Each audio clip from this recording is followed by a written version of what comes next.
Hello, everyone. Scotty White from World Combat Sports. Welcome and thanks once again to all the supporters and those of you that's been tuning in. Give me a minute to fix my other stream out here. I appreciate everyone for supporting the channel, Real Talk. Please pass the word so we can build up the subscribers and everything. I'm over 7,000, but my goal this year is to definitely be up to 10,000 to continue to grow the channel. Those of you that have been tuning in to the content and sharing it, salute to you always. Real Talk. A lot of good topics to talk about today. One in particular is hold on for a second. One in particular is the headlines. Michael Johnson boxing talk. What's good, man? He said, what it do? Salute to you, man. Thanks for dropping in. Perky, what's good?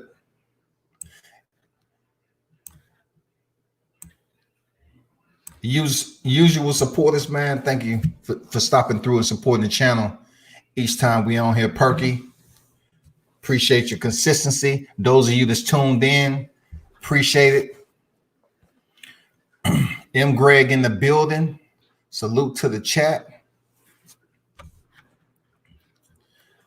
Yeah, the introduction, I always basically go by the full, title that you tune into, and then I shorten it up from there. But, appreciate it, man. You know what I'm saying? Michael, you know what I'm saying? Mike, it's all good, man. It's all good. I heard that Donald Trump is thinking about lifting. He's thinking about trying to lift the gathering ban just a tad bit. Because the economy is basically starving right now. We have to do something about it. There's no way that we can survive economically through this pandemic if we continue to stay the way it is with all these bans and these regional politicians, these state politicians and everything. They're refusing to budge because they don't want to be held liable for making a decision that's not beneficial to their state. And it's all about the numbers right now. The numbers of new cases, the numbers of current cases, and then those, of course, who are passed from the pandemic is very, very important. So what I'm hearing is, President Trump is planning on considering, what I'm saying? He has a process he has to go through, but he's planning on considering lifting some of the bans, y'all. And that's a good thing. The reason why that's good for my line of work is that potentially it may open up the window just a little bit so that breeze can come in to start up combat sports. You know what I'm saying? If that is the case, then we will have different regions that are open that will follow suit, and we're able to start seeing boxing and mixed martial arts back on the forefront. It may be a small gathering, but at least we're able to get some type of entertainment. We get to go back to what we love to see and support it.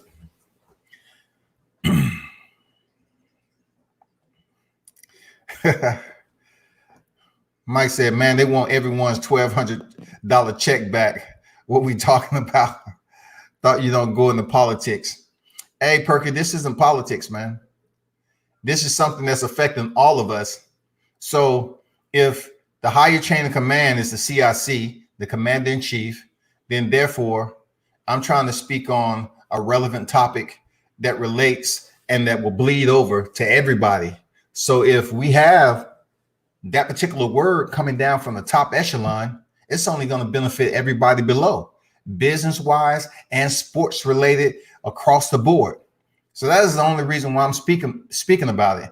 And in that reference, I have to mention the top, the CIC, the President of the United States. I have to put him in the narrative because he has to make the decision. Nobody else can make the decision and say, you know what, forget what he's talking about at 1600 Pennsylvania Avenue. We're going to do what the hell we want to do.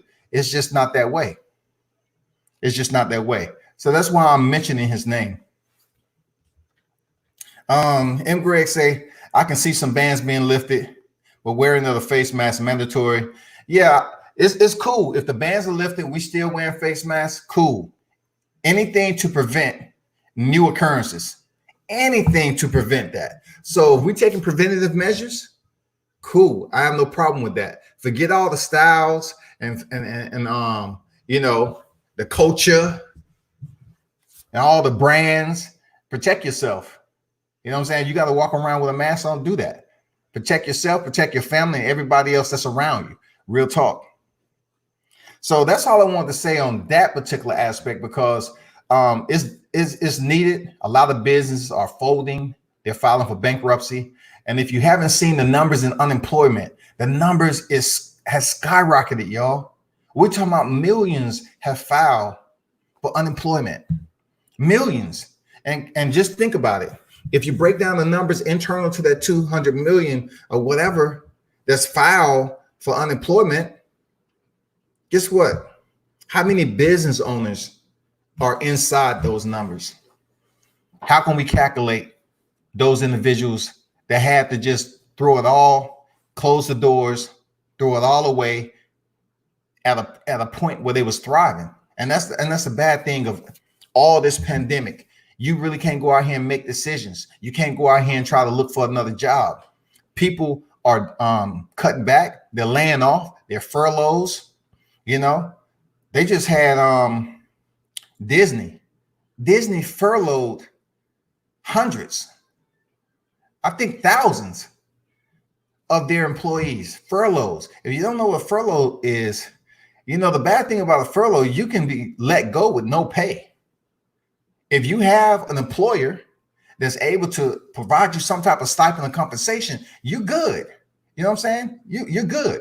But besides that, you're in trouble.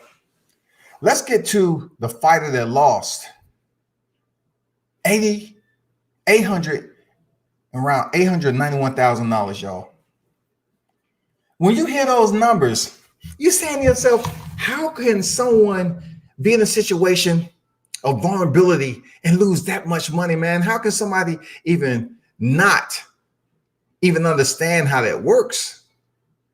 You know what I'm saying? For somebody to be hurt in the sport of boxing, and then the loved ones that's supposed to be caring for you, you know what I'm saying? Being by your side, being your rock, your cornerstone while you down and out from the sport that you've been providing for the family.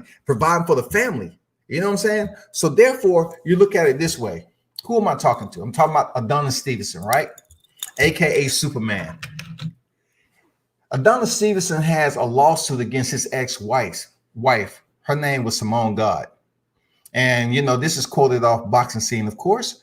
So, you know, he's in a big time lawsuit with his ex-wife. As you know, around 2018, he fought Alexander Vostok, and he was stopped in the 11th round, y'all. Now, the good thing about that fight, Adonis Stevenson was head on two cards, and then they had it even when the fight was stopped on one. I believe it was Judge Mike Gross, right? But he was ahead on two of the fight cards before he was stopped in the 11th round. So he started feeling a little dizzy after the fight, and then guess what? He ended up in the hospital. He had bleeding on the brain, and for those of you who followed the sport, he was in the hospital for quite some time. We really thought that he wasn't going to make it. I thought he was never going to be the same, or he wasn't going to make it off the hospital bed. But unbelievably, right? For a guy like Adonis Stevenson with an alias of Superman, he pulls out of the coma, y'all. Like he pulls out of this head injury. And now he's able to have a dialogue. He's able to communicate. He's still not 100%, but he's getting back to the point where he's able to comprehend, you know, process the language better, and, you know, make decisions. So at that time, he was on the hospital bed. Allegedly, his former wife, she asked to be the primary guardian over his estate, so to speak. As we call it in the military, you have a power of attorney. You're able to make all decisions for that particular person. But in his case, you know, she was able to make all the decisions about his money, his estate, and everything else. So she was able to get that granted.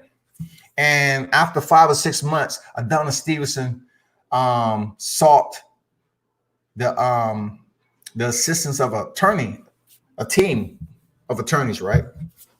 And that's when I guess all of this came out in the wash.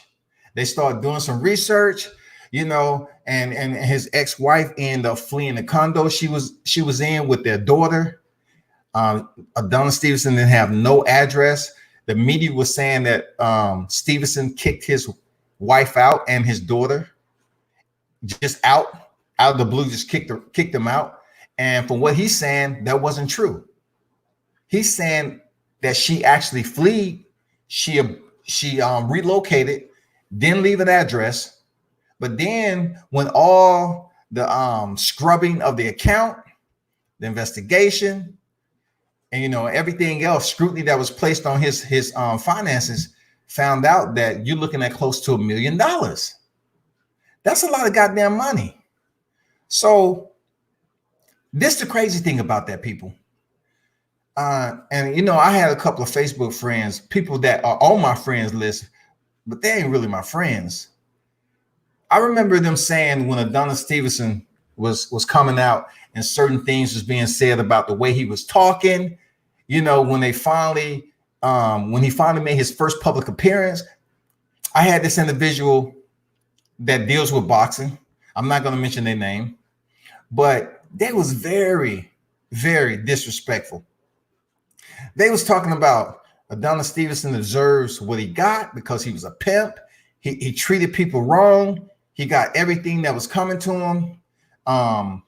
He shouldn't come out. I mean, they was basically wishing death on this man.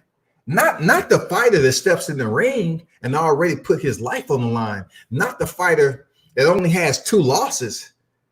He only had one other loss before he lost to Alexander Bostic. And that was the Darnell Boone back in 2010. That's been a lifetime, right?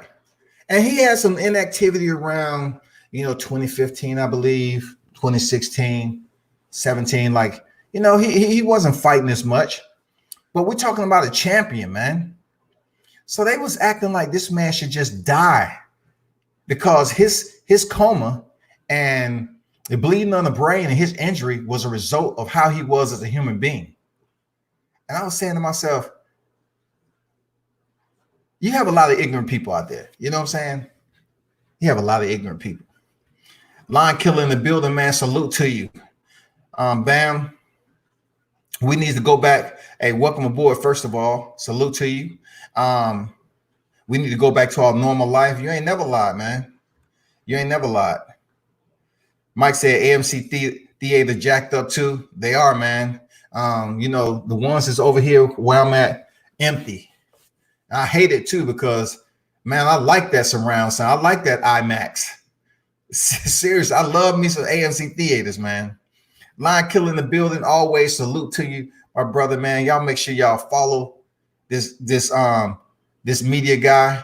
He talks about all diversities of topics. That's Lion Killer. M. Greg say the gold diggers will get you. Yes, man. And I'm about to touch on that. I'm about to touch on the gold diggers. Should have signed a prenup. Well, guess what? When you're in a place where medically you're incapable and you're married, this kind of works the same way as the military, man. Unfortunately, I don't like making comparisons, this and that, but certain things link up very well. And if Adonis Stevenson really didn't have his papers in order, or he did, she still had to ask to be in control of his estate. So when he was in a coma on potentially what people projected his deathbed, she went up there and requested to be in control of his estate. And that's when everything happened. She probably thought the man was never going to come out. You know what I'm saying? She probably thought the man was never going to come out that coma. She was probably saying, damn, I hit the gold mine. I'm good. And from what he was insinuating, Adonis Stevenson, was that the relationship wasn't all that good. You know what I'm saying? It wasn't all that. And you can place the culpability on both parties, him and her. So we don't know what was going on inside their home.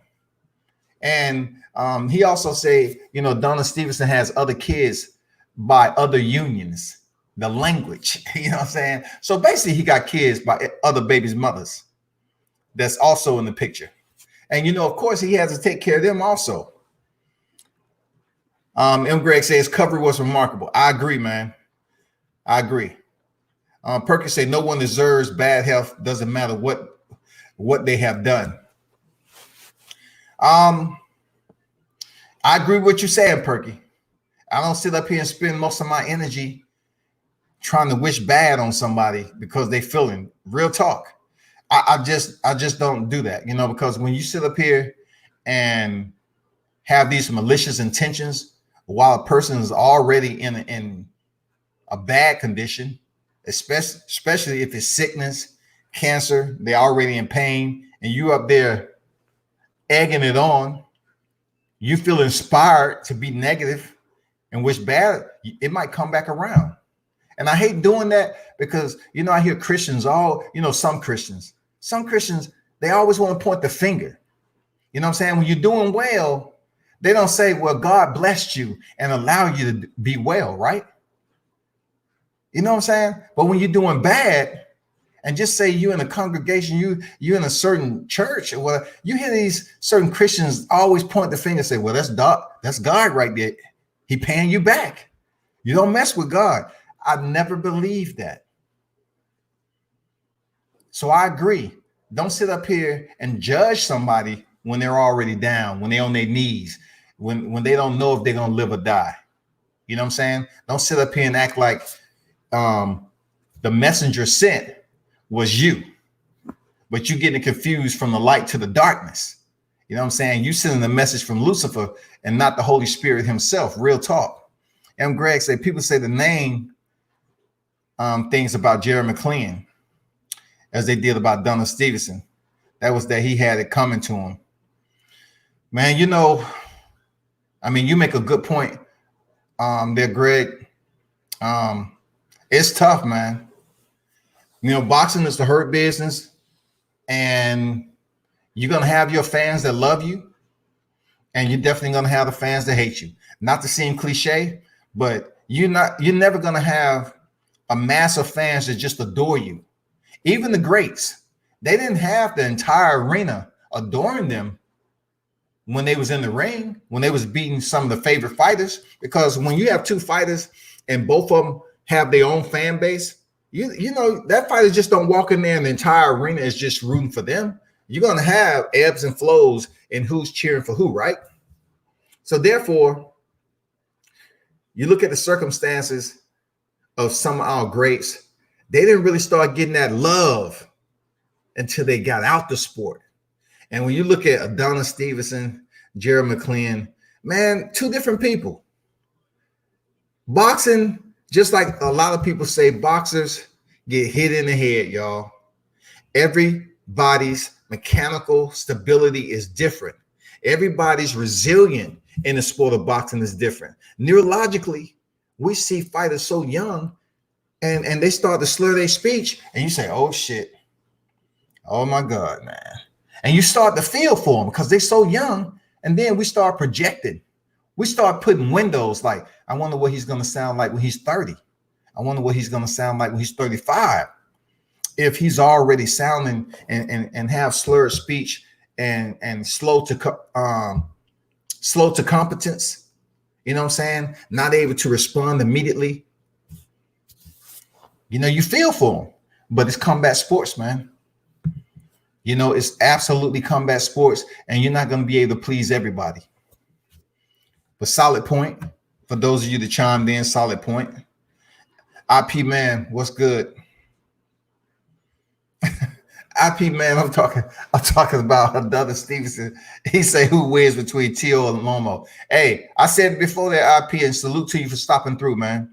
I got Teofimo Lopez all day. Teofimo Lopez all day. But back to Adonis Stevenson, man, that is what's going on right now. It's a lawsuit currently pending. She released a letter today. I mean, not today, but she recently released a letter. It's too long for me to go line for line. It's just too long. But I'm going to get to some important parts. that you as men or women that's tuned in, and you can take what you want from it and then drop your responses in the chat. I thought the injury that left you, I thought the injury that left your mind broken was the worst thing that could happen to you. This is from his ex-wife, Simone God. That happened to you, to us, but I was wrong. Your birth mother and half brothers conspiring with the attorney to take you away from us. Did you just hear that? Your birth mother and half brothers conspiring with the attorney to take you away from us, throwing me and your children out of our home, which Donna Stevenson denies. He says she left without an address. Who's right? Who's wrong? Moving themselves in, stopping your treatments, preventing you from seeing me or your daughter, and spreading so many lies to the press has made this tragedy so much worse. Your little baby girl and I are missing you so much. This female say, your little baby girl, put the kid first, right? The kid in some people's nature supposed to soften the blow. They put them kids up there as shields is wrong. Your little baby girl and I are missing you so much. We were already going through so much, and this just feel like an even worse nightmare. The worst part is that I'm not there to make sure you get better, and you're not here to hold me and tell me everything will be okay. I'm so worried about you. I am so worried that it will be too late to repair the damage being done to you now. I am hearing that you are not in therapy anymore, and that makes me so terrified for us after this is resolved. You must demand to your family to put you in therapy while they have control over you. Please make sure to tell this to anyone who will listen to you, my love. You must stay in your therapy. Man, listen, he's a fighter, okay? I'm not saying she's totally off to the left in asking for his family to put him back in therapy. Who am I to sit up here and go against whatever he's been diagnosed with or whatever injuries he currently have and the residual effect from him, coming up out of that coma? Who am I to say that she's wrong? Okay. I am grieving right now too, because it took me a year to realize that the man that went into the ring isn't here anymore. And that's no longer our reality. I was feeling positive for our future together, but now even that future has been taken away from us. I was happy knowing that at least we still had you there, that I could hold you and that you didn't die. I've lost my soulmate, my best friend, because a mother who you never was close to and who abandoned you as a child. Oh, the blade, y'all. The blade, but she's articulating, she's being nice. Is absent of scatology and all that stuff. It's absent of those malicious words, but she's saying it in a different way as women do. And who abandoned you as a child has taken advantage of a system that says because we are not married, I cannot keep on caring for you this way. I have been a system that allows a estranged parent and siblings who have nothing to own their name to claim what you have, gave your life to provide for your wife and children. They should control because we had not yet wed before your injury. So basically, if this is any type of other common law or anything like that, they say they should control because we had not wed before your injury. So that makes it even more, provides you a huge amount of speculation on this case because they weren't even married. They were married. Common law. What was going on? She asked for, control over the estate, though. I mean, was it love, or was it male intent?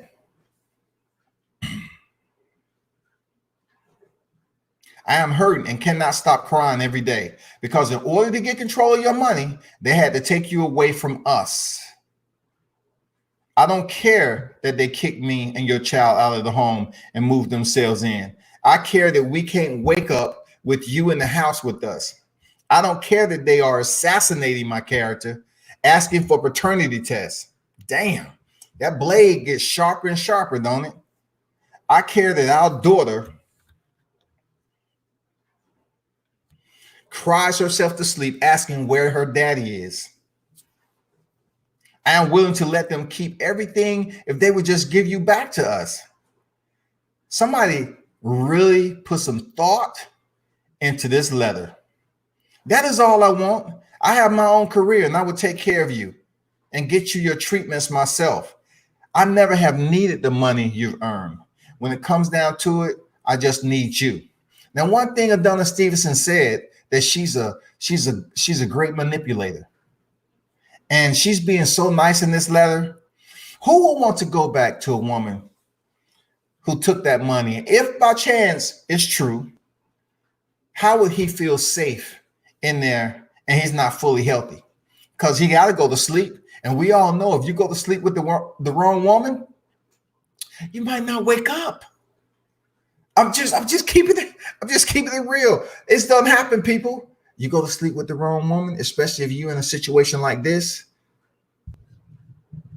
The prevaricated, thought process that goes into taking somebody's life. I mean, it goes without saying. In the last paragraph, I will get into. It's not the last in the letter, but I'm not going to read everything. She said, the night of the boxing fight tragedy, December 1st, 2018, you had your last clear moment before your mind, memories, and thoughts became not your own. In that moment, you told me you were going to become the WBC light heavyweight champion again, but that this would be your last fight because you wanted to be okay for our daughter, Adonia. You were happy saying that she will hold your legacy forever.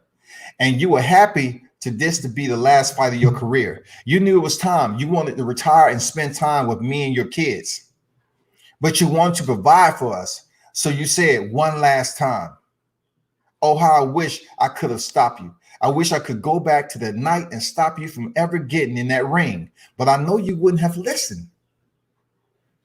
You were determined to take care of us. You said that you were putting yourself on the line to provide for me and your kids the only way you knew how, by fighting. And ever since that night, I have picked up your spirit and I have been fighting for your right. I have been fighting for you right back, taking you to every doctor's appointment, surgery, and doing everything I could to bring you back. That journey to where you are now, walking and talking, has been the only joy. But now all I have is sadness and fear. Sadness. That's all my hard work and prayers will be taken away now. Treatments have stopped. That my prayers with every fiber in my body for God to bring my love back to me and heal your brain will be unanswered and instead replaced with the nightmare in front of me now. Let me read that last part.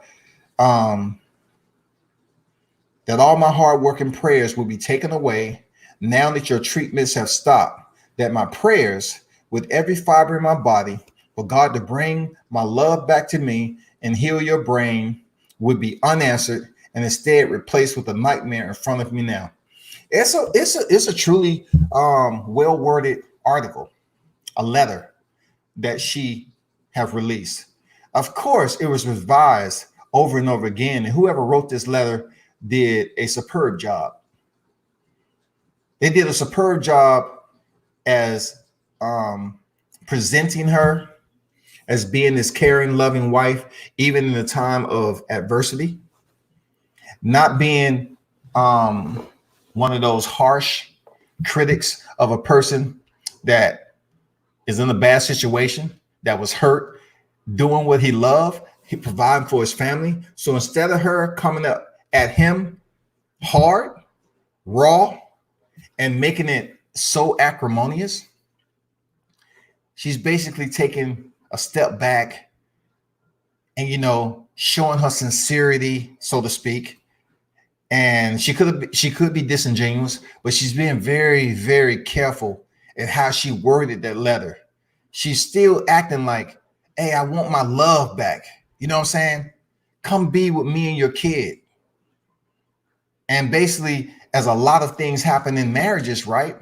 In this particular situation, and also in the military, the wives sometimes take control of certain situations until the family comes in. The family, I'm not gonna lie to you. What she mentioned in this letter, it's quite possible both sides. His family could have, taken their stronghold and had their own agenda, and they moved in and they wanted to live that lifestyle. And you heard what she said, that his mom abandoned him when he was younger. Man, I can't say people don't change, but it's deep. The letter is very deep. And for whoever's reading this in a court system, they're not going to take it as her being insensitive, her being a gold digger, her portraying and trying to be this scandalous type of opportunist who took advantage of a boxer, a world champion, of his money. $891,000. If indeed she withdrew that money without permission, that's a lot of goddamn money. That's a lot of money. And you know what? Adonis Stevenson, if fighting was something he wanted to do to support his family, that is over.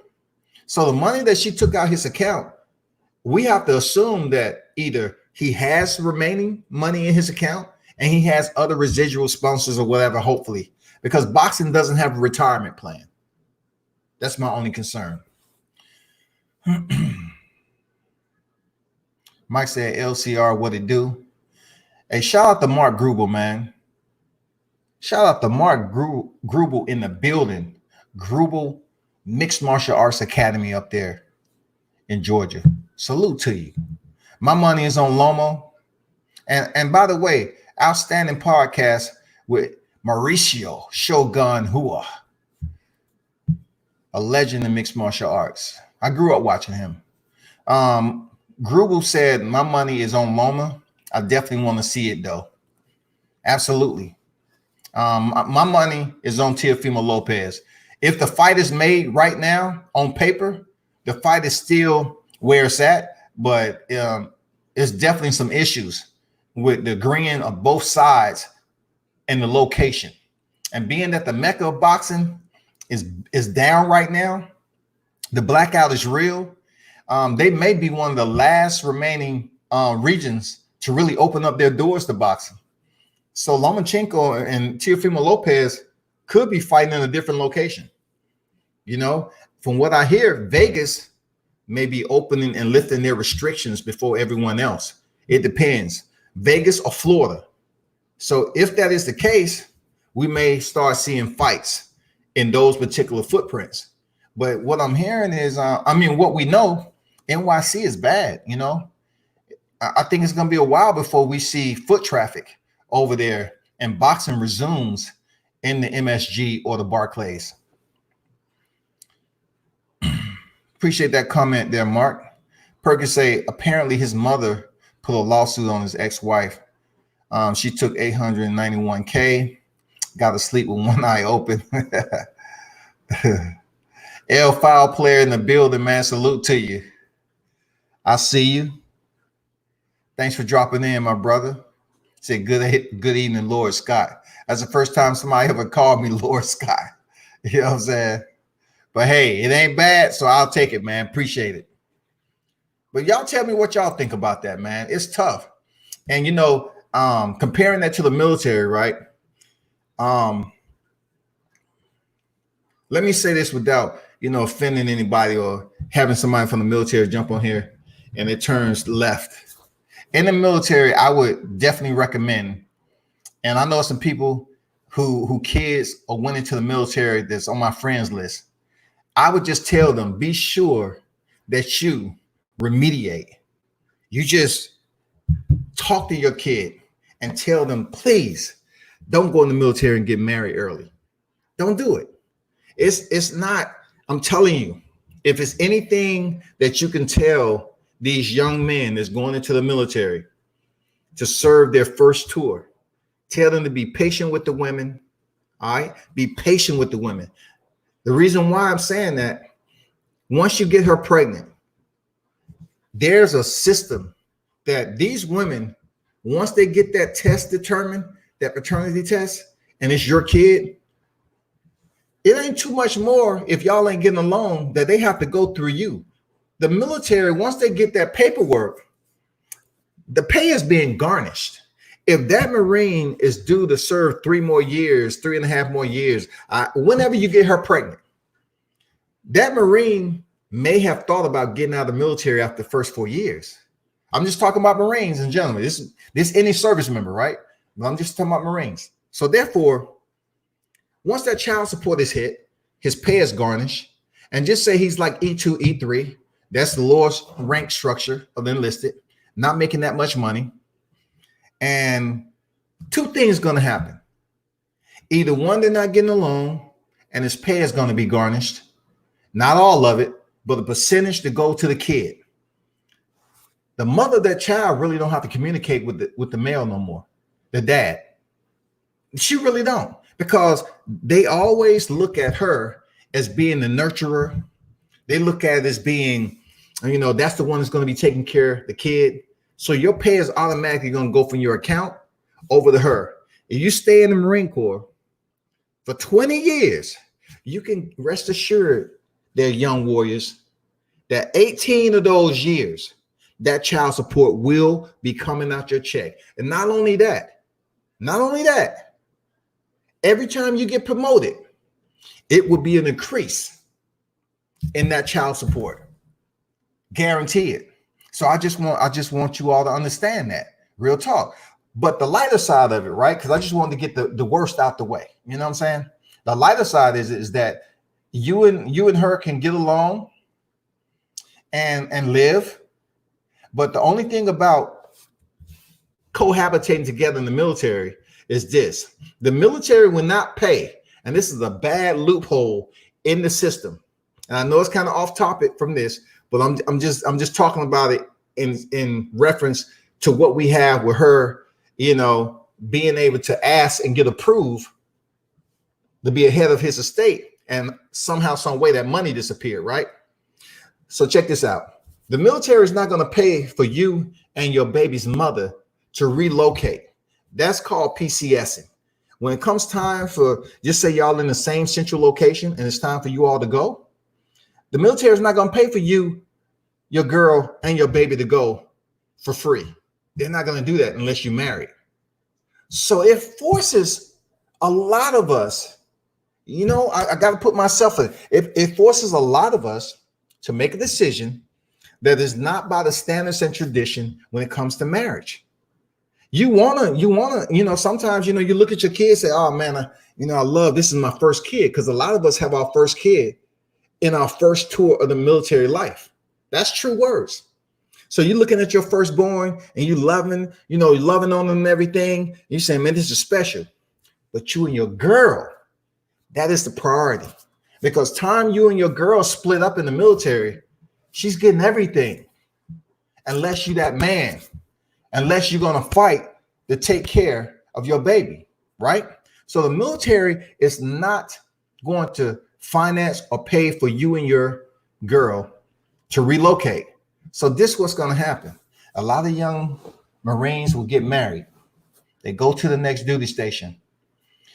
According to what MOS you're in, you get deployed, and your baby's mother and your wife now, okay, your wife, she's not really acclimated. She's not strong enough to stay at that duty station alone. You out on deployment for 3 to 6 months, gone. You gone. Yeah, you calling her up. Hey, how everything going? How's the baby? You're checking up on your family, right? But really, y'all ain't a family yet because you got married due to the circumstance.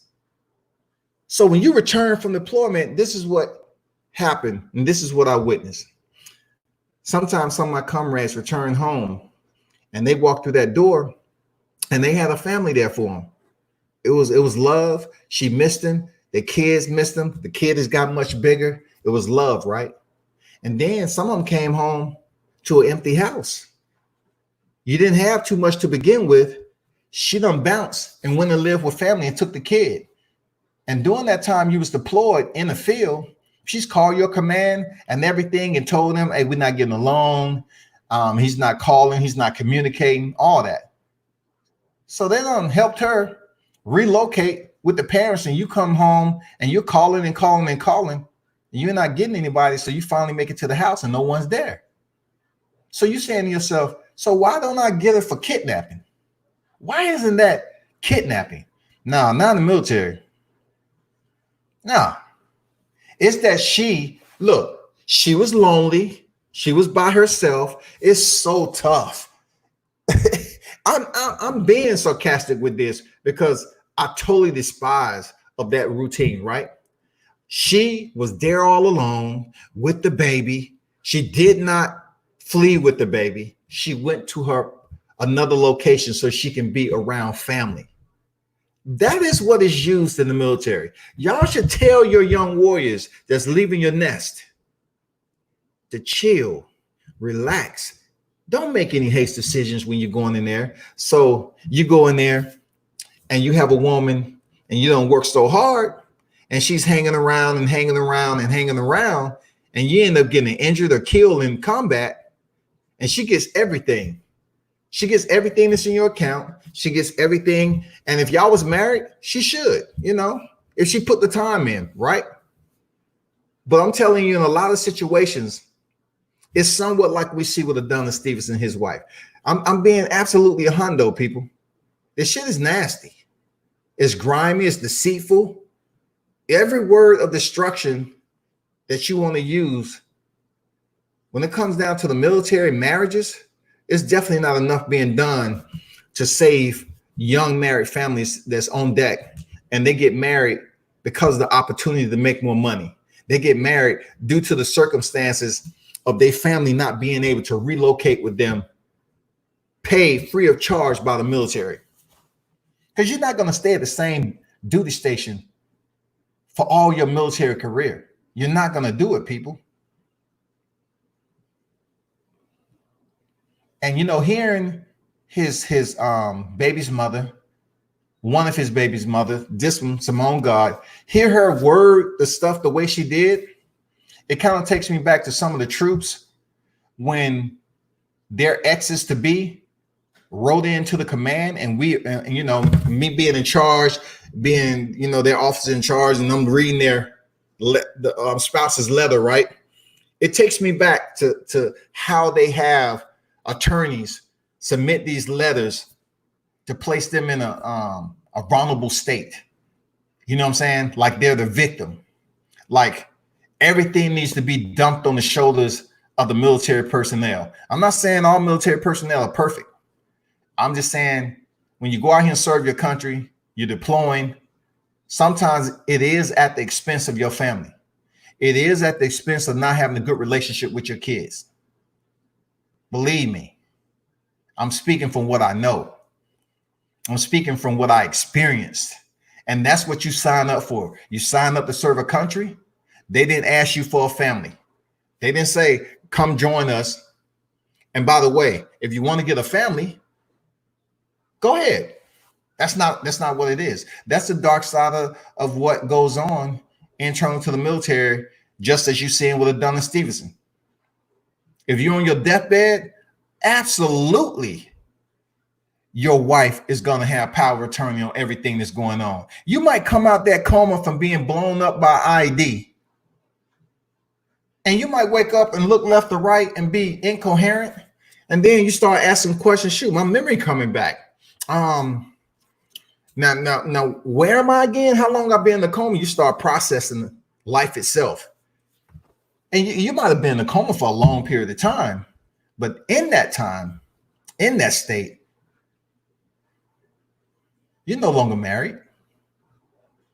It's so many pieces of paper, as I call them, that they can basically insert word and language for a spouse to divorce a military personnel that's in a coma and everything, and make sure she get proper support. And when that veteran, if that veteran comes to, guess what? If they don't have anything, They might get medically discharged. They might, get some disability for being injured in combat. But you know who's really going to get that money too? That disability is not a shield for child support. That female. Real talk. You can get put out of the military on a medical discharge and just say you get disability. If you have a kid, they can take a portion of that disability for child support. I just thought I'll share that with you, not to get off topic, but it was very important to let that be known because it's a real situation. And Perky said, gotta sleep with one eye open. I can only keep it as real as I possibly can, people. That is not even like sleeping with one eye. If you can sleep with two eyes open and one of them have a visual and one of them is actually asleep, and you can separate the left and right hemisphere and have them operate vigilantly, you know what I'm saying? I mean, I know it's impossible, but I'm telling you, that is the truth. You really have to be on top. You really have to be on top so you won't be taken to the bank. You put in all this work, only to be taken to the bank in the end. And of course, this is not for everybody, but ask another military personnel. Ask them. It's bad. It's not everybody, but when it happens, a lot of service members, we ain't trying to talk about that shit. We ain't trying to talk about it. You better get ready for the court system. And I'm gonna tell you one other nugget. I'm gonna drop a nugget on you, right? For those who may have kids that's thinking about going in the military. They have daughters. Listen, most of the time your daughter's going to the military, she's gonna be in a unit. And I'm gonna get back to boxing. But while I'm on this, she's gonna be on the unit because it's important to protect and inform and educate, right? If you have a daughter that's going in the military, more than likely she's going to be in a unit where it's probably going to be 5 guys to 1 female. And I'm going to tell you point blank, females in certain branches have a real bad name. We're talking about when these females get to school, their MOS school, their military occupational specialty. A lot of things go on in that school. If your daughter is strong and she respects her parents, cool, she'll be just fine. She'll get through it. But there's a high percentage of females that actually get locked down with a pregnancy while they're in military occupational school. And in that process, the father of that child, now they're teenagers. Some of them are teenagers. They're not even 20 yet. They have to make a decision. They have to talk to their counselors. They have to talk to a freaking senior enlisted in charge and try to get the same duty station because now they have responsibility for a kid. So now you have 2 young, uninformed adults that have to go to their first duty station with the baby. Now, I'm talking about your daughters that's in the military, right? So when they finally link up, here's another forceful interaction. They get married. You have 2 military personnel that's in the military that's with the kid. So they go to the first duty station and they're going to pick up more pay than they can ever imagine because they're going to get paid for housing. They're going to get paid for kids. They're going to get paid for a lot of other necessities that they wouldn't have not received if they was just single and the low rank, right? So now they marry, they get way more money. So they go to this duty station. This is for the daughters. Your daughter will probably get out of the military early. All this expectations you had on your daughter to go in there and complete and be somebody special, travel up the ranks, be a leader. She get pregnant by another military personnel. She gives you that phone call and say, I'm not planning on staying in past 3 or 4 years. They have this thing, with females where, you get a baby and your both spouses in there, maybe possibly humanitarian release. They can have that military female get out so she can be at home with the baby. Now she becomes a military service member. Now she becomes a housewife. Now it's all on him. It's all on the guy. She's at home, she's out the military, and it's all on him. Now you see how the rotation works. He goes off to deployment. She really don't know what it is to be at home. Both of them young. She gets frustrated. Either one, she's gonna see somebody else. Two, she can go home to family. Three, she's just gonna abort the mission and say, you know what? I didn't sign up for this. She's gonna get freaking depressed. She got a baby. You ain't there. The military, I know from where I'm from, Marine Corps, they don't care if you feeling depressed. If you can't sit up here and do your job because you got a baby on deck, guess what? It's going to affect you getting promoted because you need to learn how to work in a high stress environment. And if your family is affecting you as a service member, you need to find another job. But when you sign up for the military, you have to complete your years under the contract. You sign a contract. If your contract is for 4 years, you complete your 4 years, people. This is real talk. This is near and dear to my heart from me learning from that experience. Not having a baby out of school, but I did have a baby young. I don't regret it. Like I told you before, my first kid passed. You know what I'm saying? My first kid passed. But I was young when I had it, probably 20. And then I ended up having my other son. But what I'm trying to tell you is if you have that daughter, she may be indeed cutting your expectations short. Because when she gives you that phone call and say, hey, me and so-and-so has thought about this, and I'm going to get out so I can be home with the baby. And then your parents like, hell no. I was looking for you to do 8 years, 10 years in there. You know what I'm saying? Do 2 tours, be a respectable service member. That's what I was looking for. And now you getting out to be a house mom? What is all that? You know how many people that you go over to their house, right? And you'll find out their wife, you get to know them a little bit better and find out their wife used to be in the military, but she got out to take care of the kid. That is how it works. It's so similar to the leather in boxing. They go in there and box. You have women and you're going in there working. But at the end of the freaking day, the one that's going to be considered the breadwinner will always lose out. You know what I'm saying? Because you're providing a lifestyle. Even in the military, we broke early on. We're working for pennies, but yet you have free dental, medical, and all these other benefits, right? But yet you're the breadwinner. So when it comes time to separate and divorce, they're going to say this right here. You was the breadwinner and she had to follow you around. So she wasn't able to start a career. She wasn't able to do anything because she was supporting you hand and foot.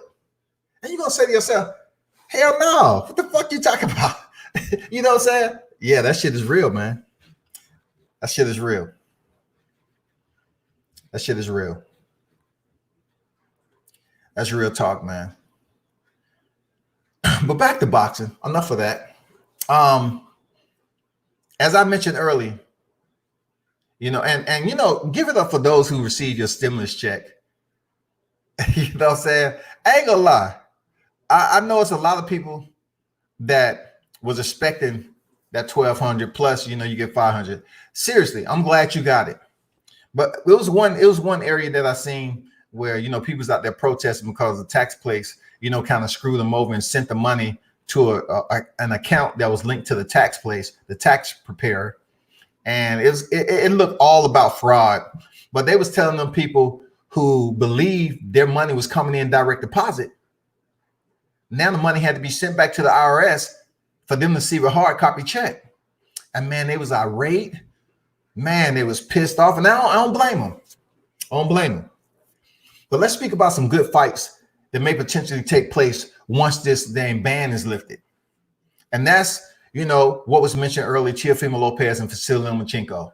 I truly believe that Teofimo Lopez, as strong as he looked against Richard Comey, is finishing him in the second round.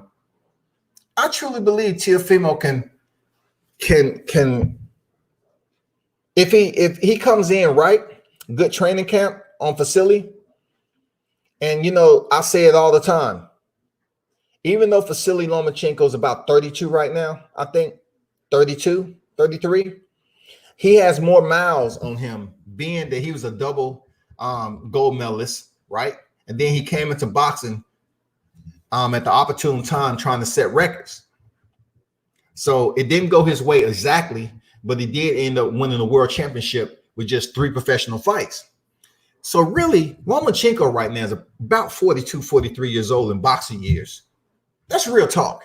And I got to give a nod to Teofimo Lopez, a young warrior in the game, doesn't have an extensive amateur pedigree like Vasily, doesn't have the miles on his body, and he's a very talented fighter. I truly believe Teofimo Lopez can go in there and stop Vasily Lomachenko. I know a lot of people are going to be like, stop him. Yeah, the same way he was sat down in the 6th round. You know who fight that was. The same way Vasily can get caught in the 6th round, he can get caught and hurt if Teofimo Lopez is able to apply pressure and is accurate in his punches. And look, no one's going to convince me that Vasily Lomachenko is his knockout artist. You're not going to convince me of that. Now, him applying pressure, his footwork, his angles, his fluidity while he's in the ring, absolutely A1. But he's not a knockout artist. Luke Campbell showed just again, some flaws that Vasily Lomachenko had. Period. If you can't handle the pace and you don't have the gas tank for Lomachenko, then you might find yourself in a predicament. But I truly believe a young hitter like Teofimo Lopez is his time. It is his time. The takeover is upon. He's in the right division. And I'm telling you, man, I truly believe people will sit up here and get on other channels and think it's bullshit what I'm talking. I truly believe Teofimo can stop Vasily Lomachenko if they fight. I do. Because he's getting older. As long as this holdout is going on, yeah, some people might say it's preservation. He's being able to rest, but yet he's getting old, people. He's getting old. Vasily Lomachenko, extensive amateur career, that was miles on his body.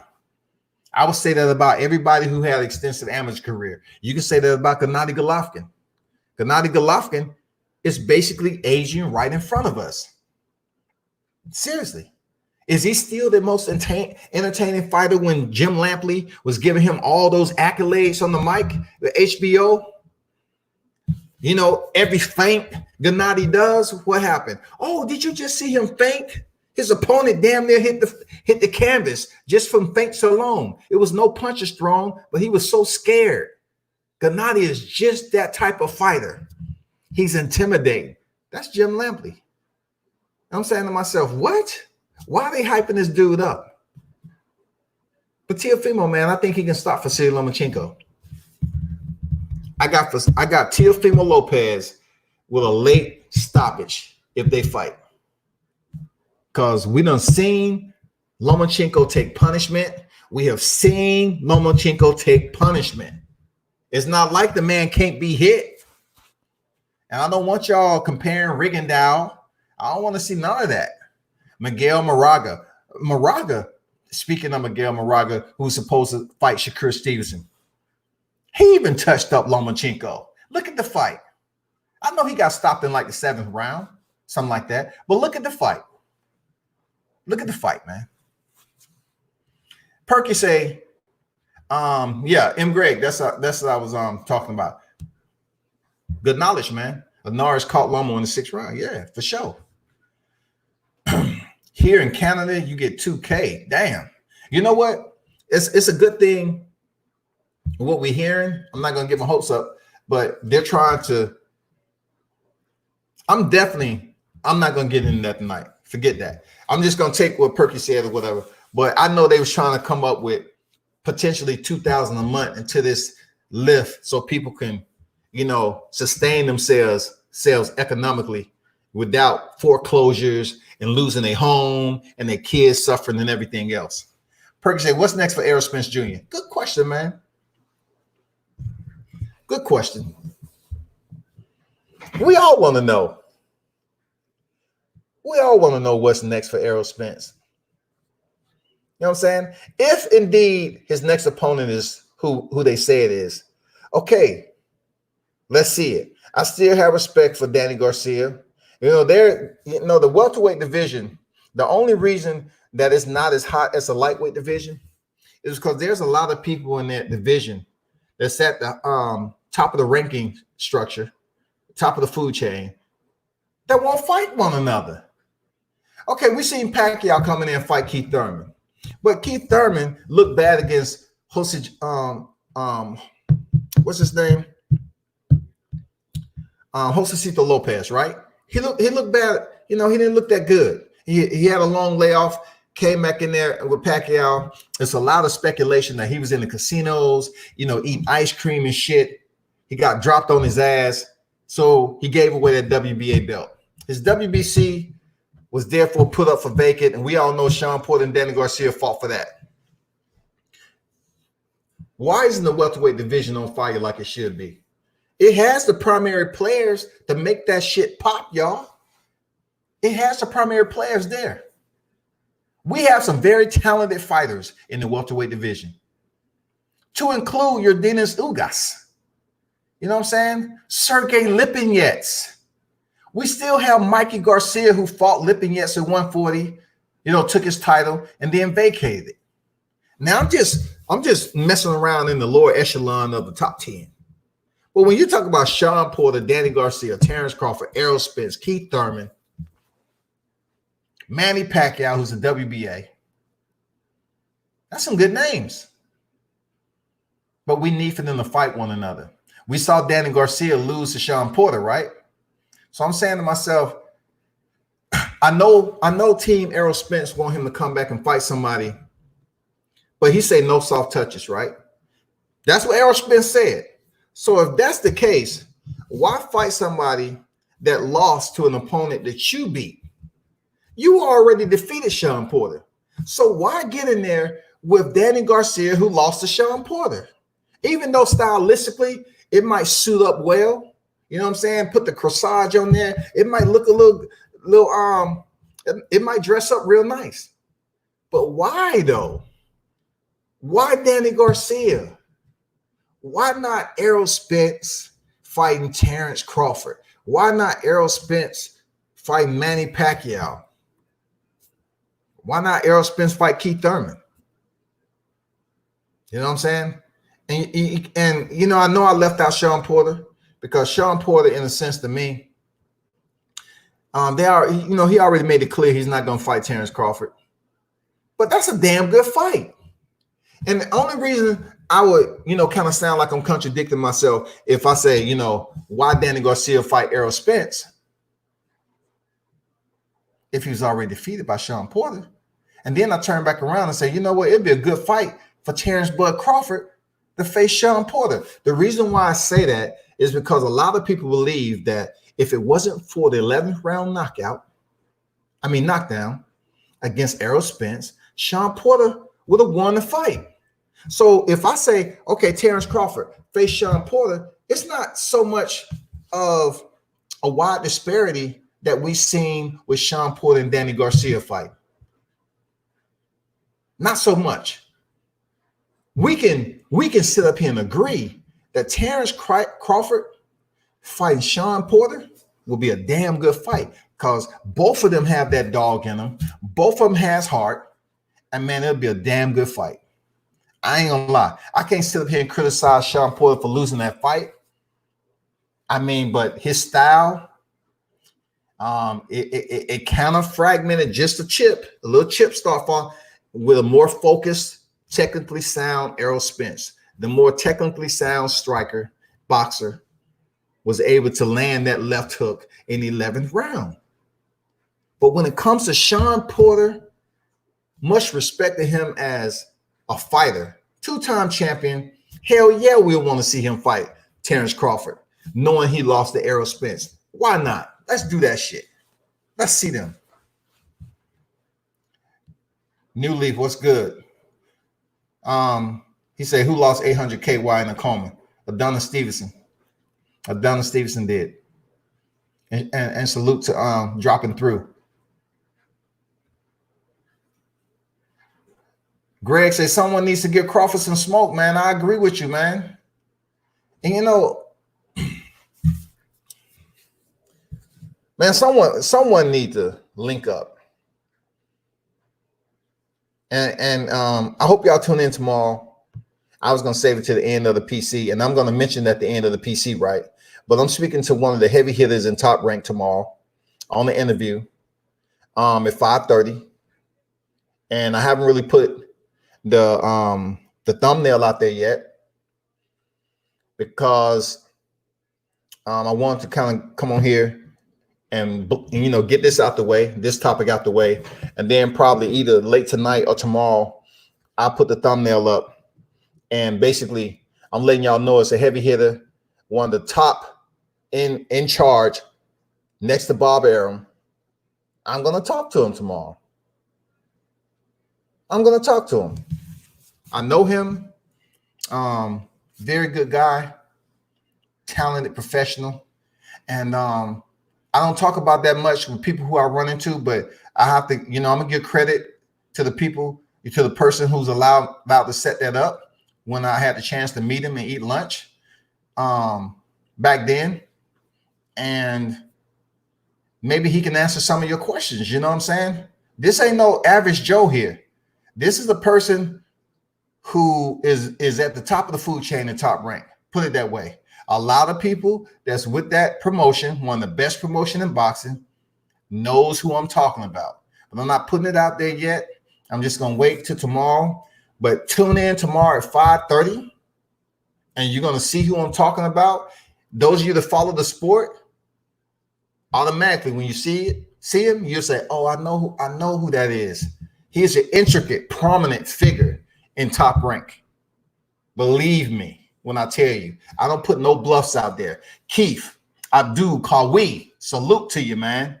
He said, "Hey, Sky, this is Kawi from St. Louis. Here's my question. What do you think of Gary Russell calling out Tank Davis?" I'm glad somebody asked me that. Devin Haney and Ryan Garcia to fight at 135. Man, I'm glad you asked me that, man. Shawty.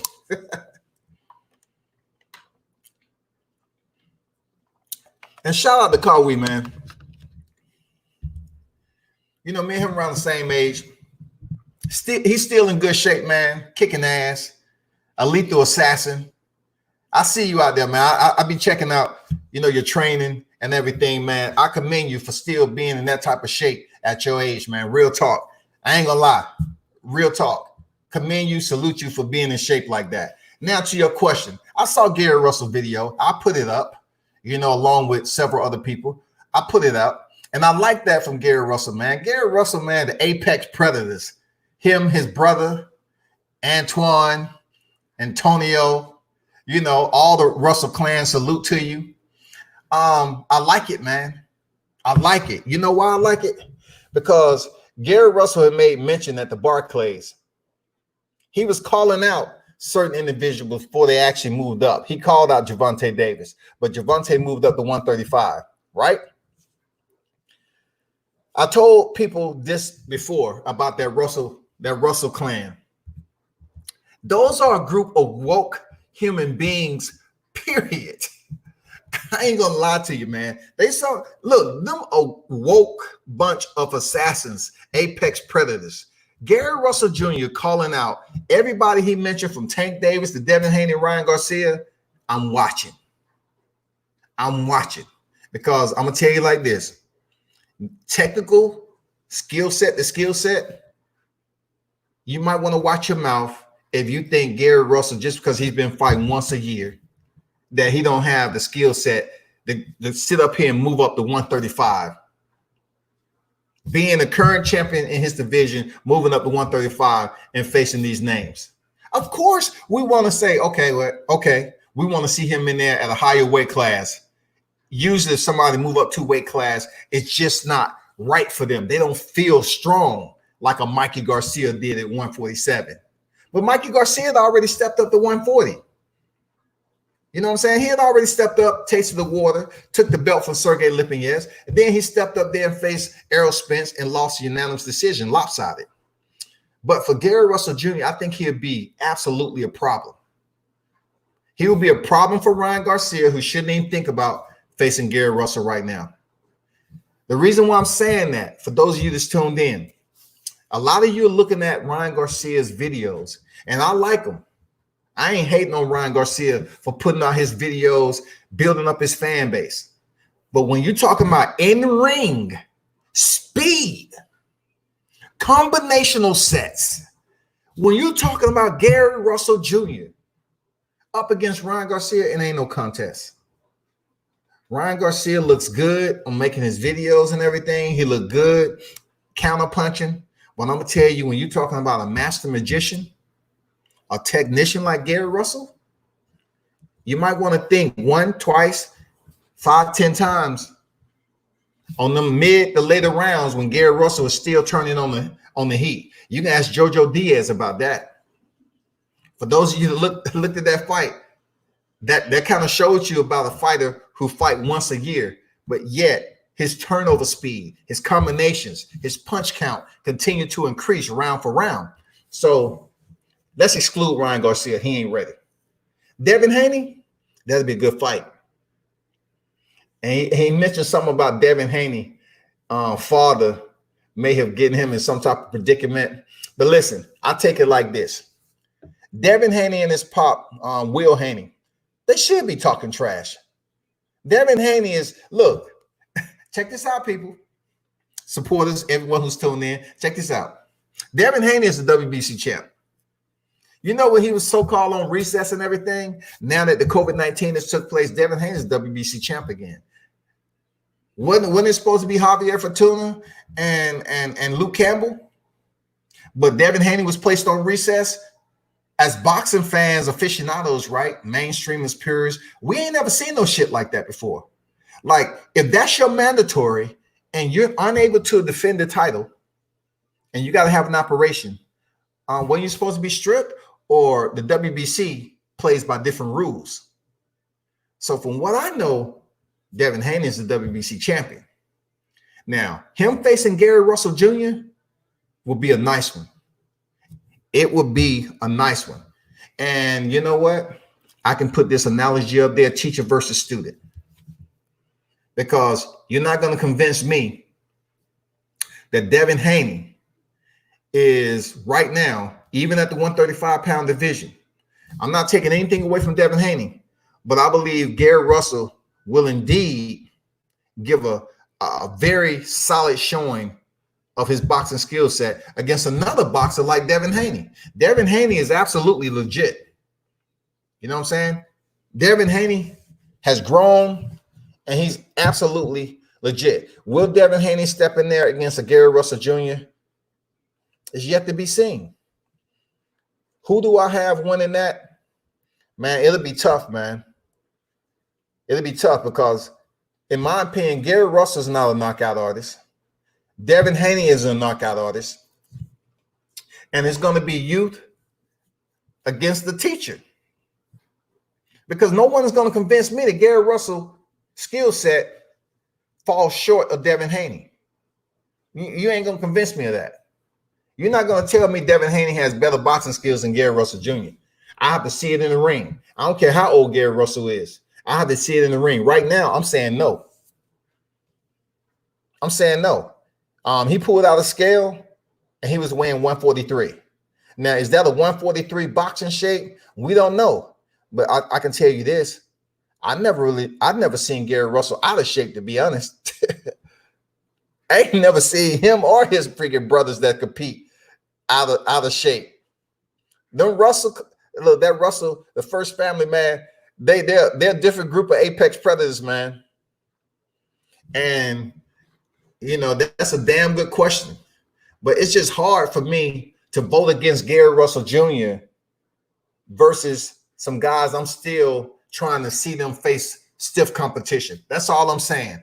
I have mad respect for Devin Haney, mad respect for Ryan Garcia and the way they're coming up and selling their brand. Mad respect. Gervonta Davis. You know what I'm saying? Mad respect, man. 3-time champion. Of course we want to see Gary Russell step in there with Gervonta Davis. Of course. Of course. That would be a good fight. Now, I can actually say that Gervonta Davis has more power than Devin Haney and Ryan Garcia, period. Now, when it comes down to boxing skill for skill with Gary Russell Jr. and Gervonta Davis, I still, I have to look at it in a sense that Gary Russell Jr. ain't your Yorkies Gamboa. You know what I'm saying? That ain't it. That's not it, man. It would be a good boxing match. I just don't see Gary Russell losing to Ryan Garcia and Devin Haney right now. I really don't see Gary Russell. I don't know, man. It's tough with Tank because Tank does possess that power, even though he knocked out Gamboa in the 12th round. Well, we're talking about skills. We're talking about boxing technician and Gary Russell Jr. It'll be tough to call that fight. And the only reason I'm saying it's going to be tough to call that fight is that Gary Russell is moving up 2 divisions.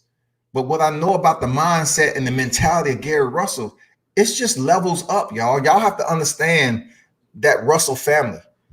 They ain't just your average group of boxers that's out here. Seriously, Gary might have fought once a year, but he has 2 brothers that are some of the most disciplined fighters that you will see in the sport. They don't get talked about. They out of sight, out of mind. They ain't posting shit on social media all the time. But I'm telling you, people, y'all should really pay attention to his 2 younger brothers also. Y'all should peep that out. Them apex predators are out there, man. And that's a damn good question, Kawi. Not the freaking, stumble all over the question. But I don't think if it came down to 135, skill for skill, that Gary Russell will lose to Ryan Garcia right now or Devin Haney. But Gervonta Davis, in my opinion, will be a good fight. People talk about how Gervonta talk and all this other shit. Man, I've seen that dude fight twice already. Gervonta Davis is a beast. He may look, a balloon up in weight in between fights and do whatever he's doing. Boxers have known to have personal, situations outside the ring, right? But I'm talking about him inside the ring. I'm talking about his consistency of being on the hunt to never stop boxing, never abandoning the mission. Even though the knockout didn't come early, he still stayed the course, stayed on track, and he got the knockout in the 12th round. Now, you can't complain that it took him 12 rounds to knock out Gamboa. Should I break down the history of Gamboa, man? Y'all busy up here giving Gamboa, look, y'all will give Gamboa credit versus Crawford, right? But yet you won't give Gervonta Davis credit for stopping him in the 12th round. You won't give Gamboa credit for going. You won't give Gervonta credit for Gamboa being tough enough to go in there and hang in there with a guy who moved up in weight. Both of them took that chance. And I have to give it up to Gamboa for having a chin because Gamboa took some freaking shots. 1 or 2 things was going on. The conditioning. They was trying to gauge the condition with Davis, pacing himself. And then 2, him going into the championship rounds for the first time in his career, he absolutely learned something. He learned something. Yeah, he was tired in those middle rounds. He was tired, but he still went in there and performed. He still went in there and entertained. So you can't give him credit for going in there and did what he did to Crawford. But yet, you trying to say he was hurt in the 2nd round against Gervonta and don't give Gervonta any credit for stopping him in the 12th round. I mean, that's pointless, man. M. Gray say someone we read that.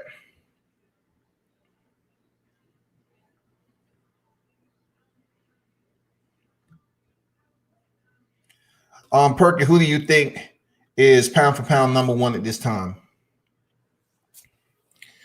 My honest opinion, who's pound for pound number one is Saul Canelo Alvarez. That's who I believe is pound for pound number one. And we all know why. Saul Canelo Alvarez has moved up in divisions and did what many didn't think he was going to be able to do. Of course, it was selective. You know what I'm saying? It was absolutely selective. But he picked Rocky Fielding. He stopped Rocky Fielding. Sergey Kovalev, he was coming off that some call impressive performance, you know, knocking out Anthony Yarde with a jab in the later rounds, and then came back and fought Canelo Alvarez. Many think he threw the fight, and some think he did, you know, what he's supposed to. But in the end of the day, Canelo Alvarez went up there and defeated Sergey Kovalev, period. I truly believe that Canelo, whose only losses to one of the greatest fighters of this era, is pound for pound. Seriously. That's what I think.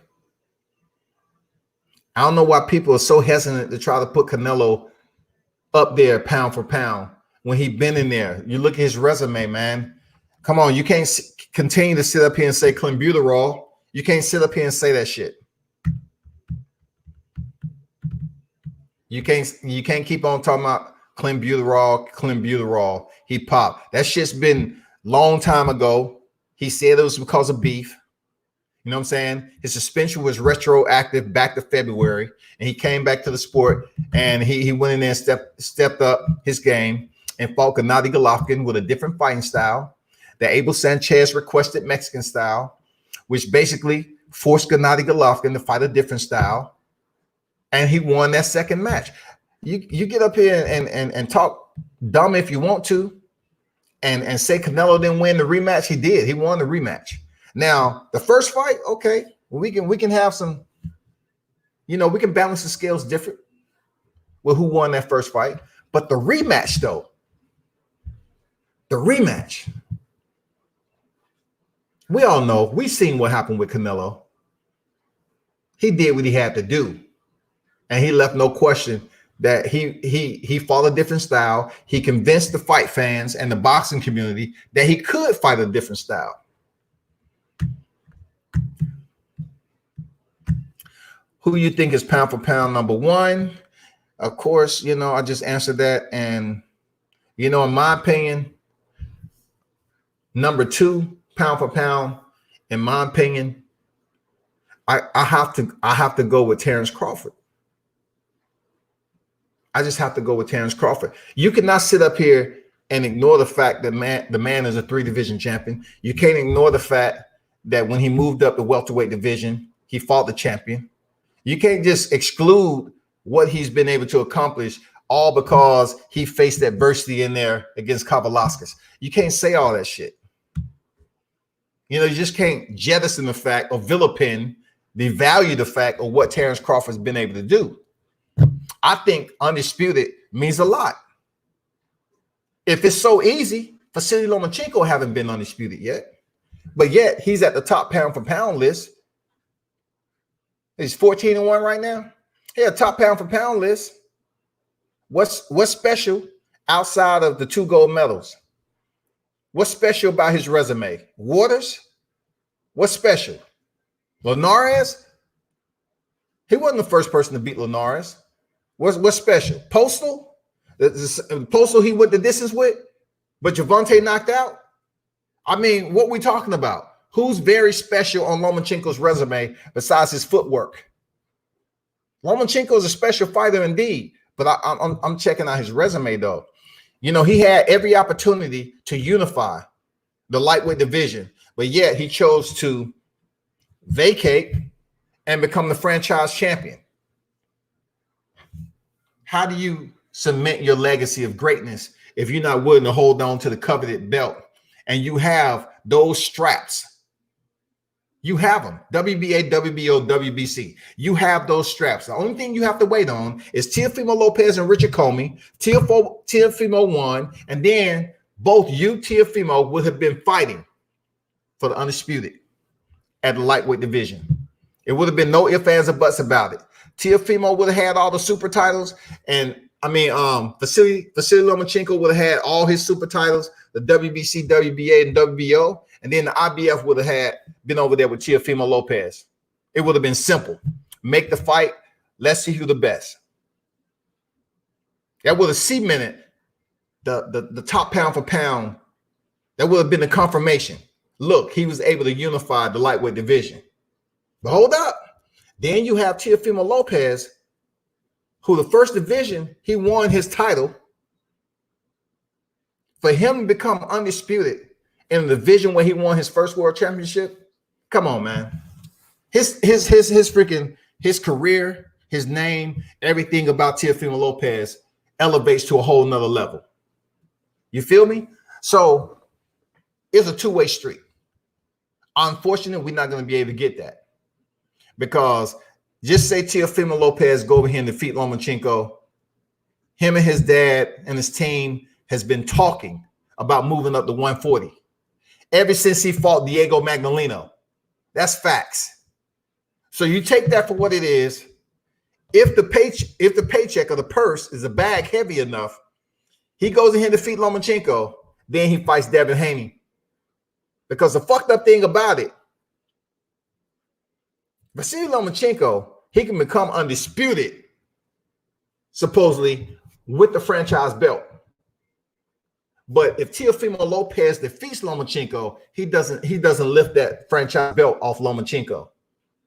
You know what I'm saying? He has to fight Devin Haney. In order for Teofimo, if he defeats and get the WBA and the WBO, he has to fight Devin Haney for the Super WBC in order to become undisputed lightweight.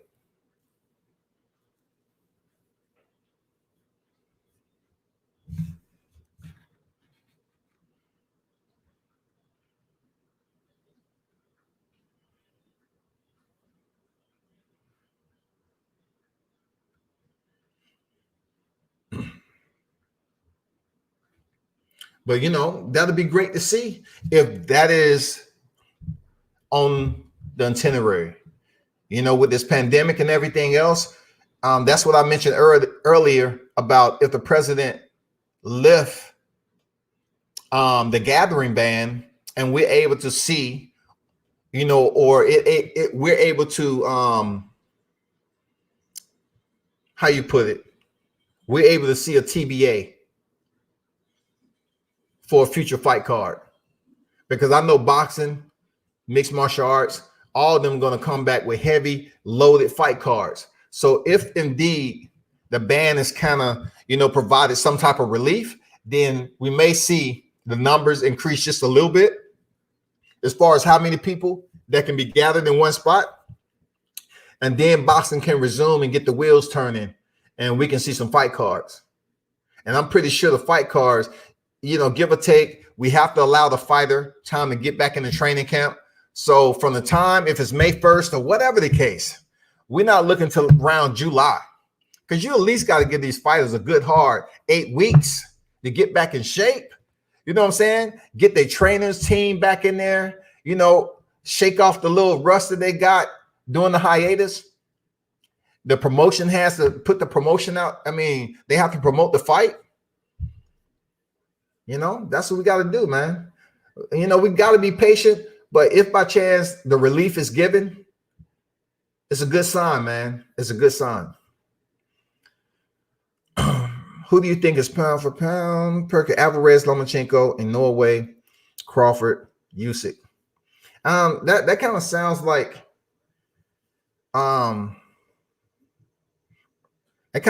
like Ring Magazine pound for pound, Perky. It looks exactly like Ring pound for pound list, because Alexander Usyk is always 5. You know what I'm saying? Alexander Usyk is always in number 5 for some apparent reason. For a guy who faced Chase Witherspoon, come on, man, how can he be 5 pound for pound just for being unified at the cruiserweight division?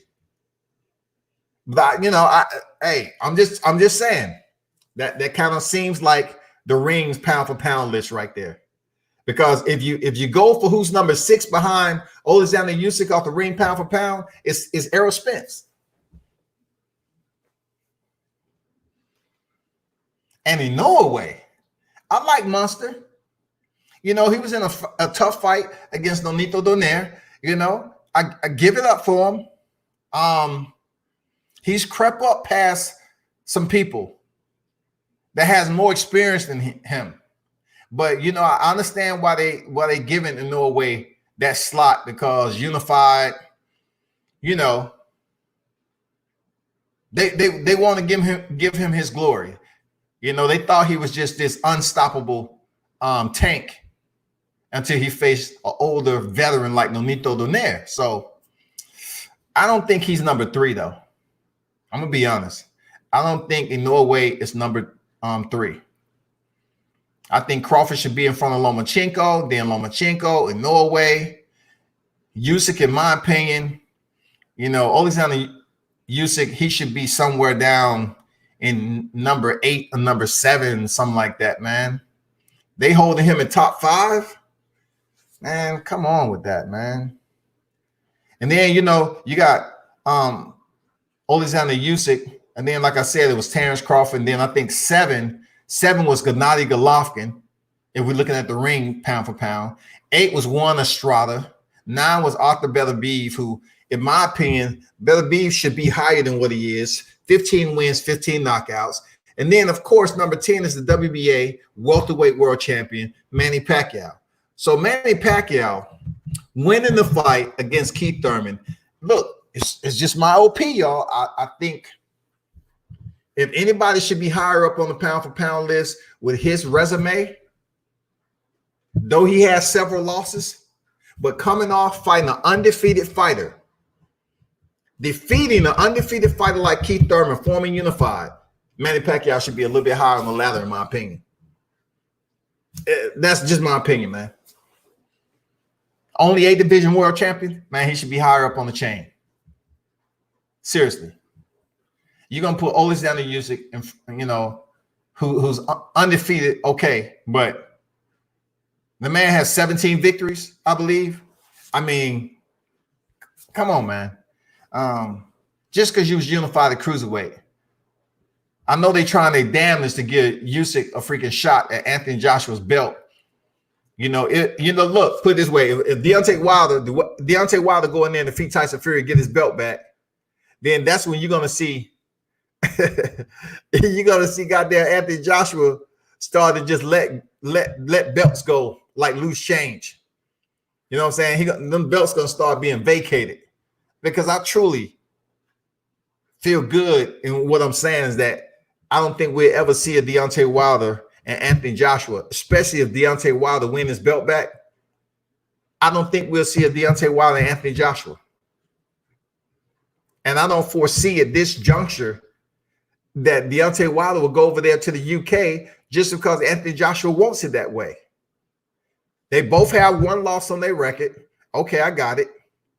But when we're talking about, tit for tat, why should Deontay go over there? Why should Anthony Joshua come over here? Where the money at? Eddie Hearns is a businessman. You know what I'm saying? Where's the money at? The money is here in the US. So pick a date. Don't be scared. Tyson Fury has done it several times. Come over here, fight for the undisputed, and the rest is what it is. Come get this work, Anthony Joshua. But that's what's up, man. Good question, Perky. Good question, man. Perky said, yeah, it is. Yeah, for sure. But hey, man, you put in boxing content. I appreciate it. Thanks for the input.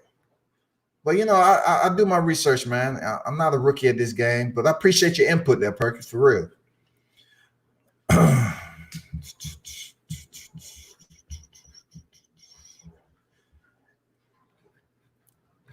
Spence before Usyk.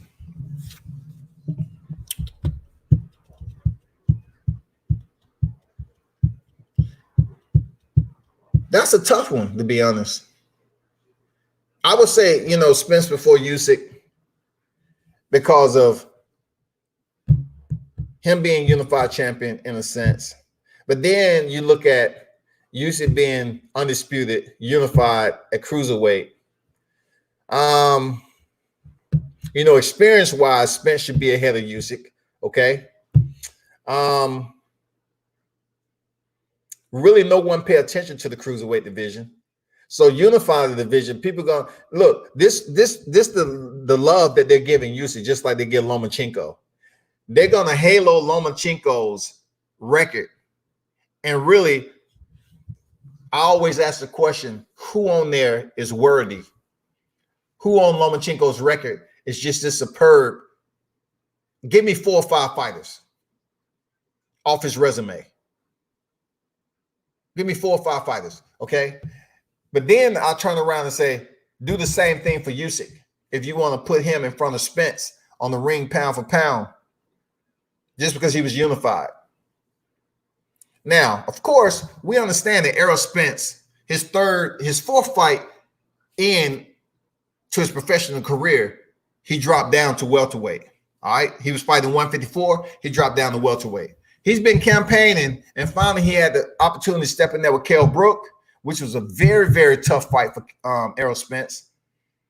And he ended up getting a stoppage. Now, a lot of people kind of extract credit from Errol Spence due to the punishment he took with Gennady Golovkin. You have to give Errol Spence his credit.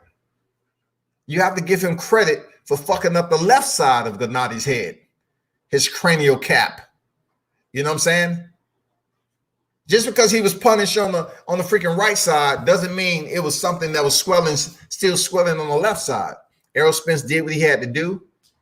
It was a very tough, grinding fight, and he picked up the championship in somebody else's backyard. You gotta show him love for that. He went in there and dominated Mikey Garcia, but you can't give him too much credit for that. Mikey Garcia was small and moving up 2 weight classes. Yeah, 4-division champion, but guess what? He hasn't been campaigning at welterweight, people. Period.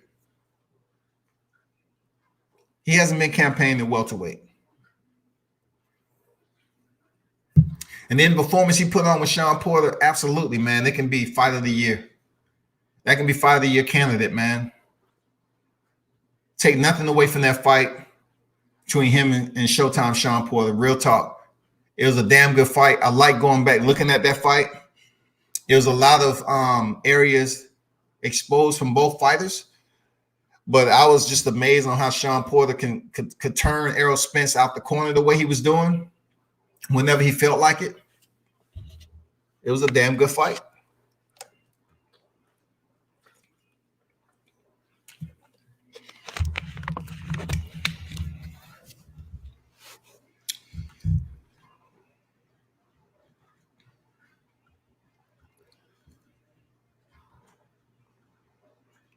Greg say Manning should be 6 or 7. Yeah, I agree with that, man. 8-division champion and the current WBA super welterweight champion. He definitely should be up there. What do you think of Oscar De La Hoya as a promoter? He's doing these, and look, he's doing what he's doing, man. He has investors. Golden Boy. Let me say this, Perky. Do you ever hear Golden Boy when it comes to promoters? Do you really see his name elevated? Do you hear them talking about Oscar De La Hoya and Bernard Hopkins? You know what I'm saying? The Golden Boy representatives. Not too much, right? I mean, also Oscar De La Hoya, he caters to the Mexican fighting force, so to speak, the boxing fighting force. A lot of Mexican fighters. I think he's limiting himself when he does that. If he just be a little bit more user-friendly when it comes to promoting fights and putting on fights, then he may get a lot more exposure from different ethnicities. But Oscar De La Hoya is who he is, man. And I'm surprised he's still in business, to be honest. I'm surprised. I don't have too much to say about De La Hoya, though. I respect him in his fight career, for real, no cap. But as far as the promoter goes, he's still growing. And he's still in the business. So we'll see how that goes out. I mean, we'll see how that works, man.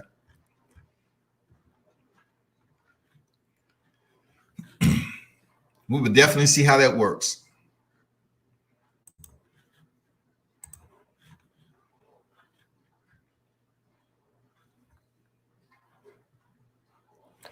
One thing mentioned Crawford and Spence that I forgot to mention is that Crawford, he's very limited when it comes to the mic on certain media. But once again, I have to salute him for giving me the interview and keeping his word. I have to say thank you, and I appreciate it, even though he really don't show the media any love. But he recently said, if I fight Errol Spence, I'll fuck him up. Terrence Crawford believe what he's talking about. He believe if he goes in there with Errol Spence, he'll fuck him up. And the fan base on both sides believe and support their fighter. The Errol Spence fans is gonna say what they say. Errol Spence facing Terrence Crawford, who has the more dog, and then Terrence Crawford fans is gonna support him and say, no, Terrence Crawford should be pound for pound one of the best fighters out there at the list, depicted on the list, and he would go in there and defeat Errol Spence. It's a toss-up. But as far as skill for skill, in my opinion, the better boxer, in my opinion, is Terrence Crawford. That's just my opinion. The better boxer, in my opinion, is Terrence Crawford. And I'll stick to that. That's just my opinion. I really can't keep on hyping it up and putting it in the freaking hourglass and flipping that shit over and over and over again. Like people still talking about Deontay Wilder and Tyson Fury rematch. I mean, yeah, they're rematch, but they're not talking about the trilogy. You know what I'm saying? They're not talking about what could happen in the trilogy moving forward. And I don't want to keep flipping the hourglass of hope for Errol Spence and Terrence Crawford. We really don't fucking know when the damn fight's going to happen. The way it's looking, they might not fight to 2021, to be honest. I'm just keeping an eye on it. They may not fight the 2021. Seriously.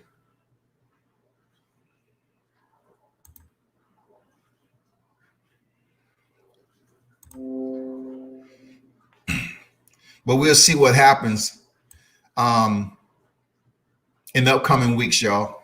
We got to see what the president is. He going to lift the bans and open up, allow some of the regionals footprints to open up. Like I said before, I think NYC is going to be the last area to open their doors, because that area over there, even though the new cases are leveling out, you know what I'm saying? No new cases or whatever. I try to stay on top of the situation over there, but they have a long ways to go before it's an all clear issue. That's all I'm saying. NYC, the Mecca of boxing, man. Madison Square Garden, Barclays, also in New Jersey. They have a ways to go before the all clear is given for foot traffic from tourists, visitors to come on there and check out a boxing event. In closing, what I did hear about the UFC, though, is, as you all know, the UFC was shut down from performing on Tachi Palace and Casinos, right? That was in Lemoore, California. The Governor Newsom, made a call, and ESPN basically told Dana White, no, stand down for now. All right. So on top of that, a news article came out that said Vince McMahon, the WWE, is essential for business.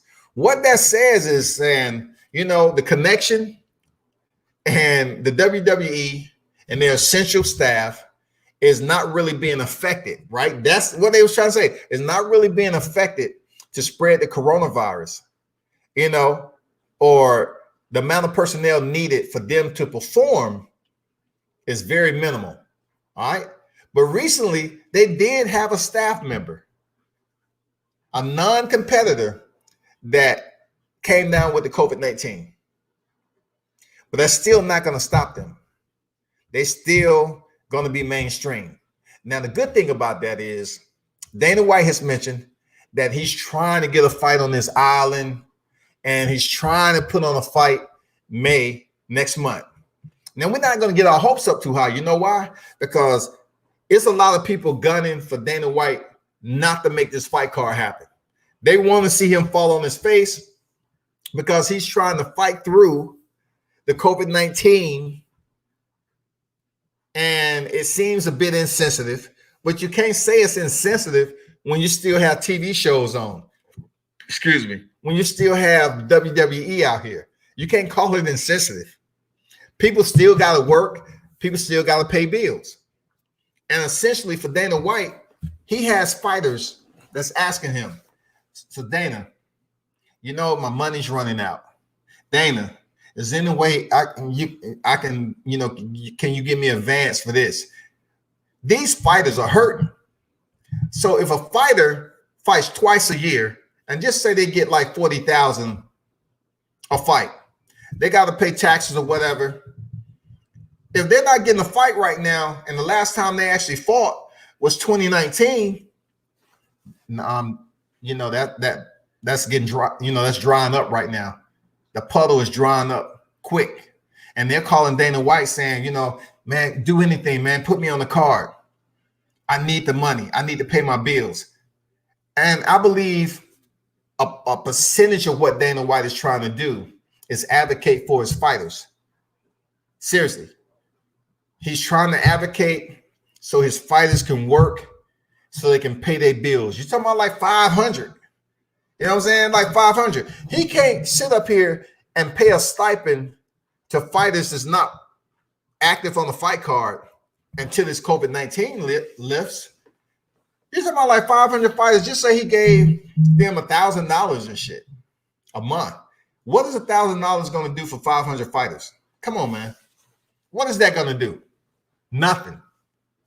So I believe he's trying to help his fighters, man. He's trying to help the UFC. He's trying to say, I can do it. I can fight through this motherfucking storm, man. I want to see the cage lit, light, cameras, action.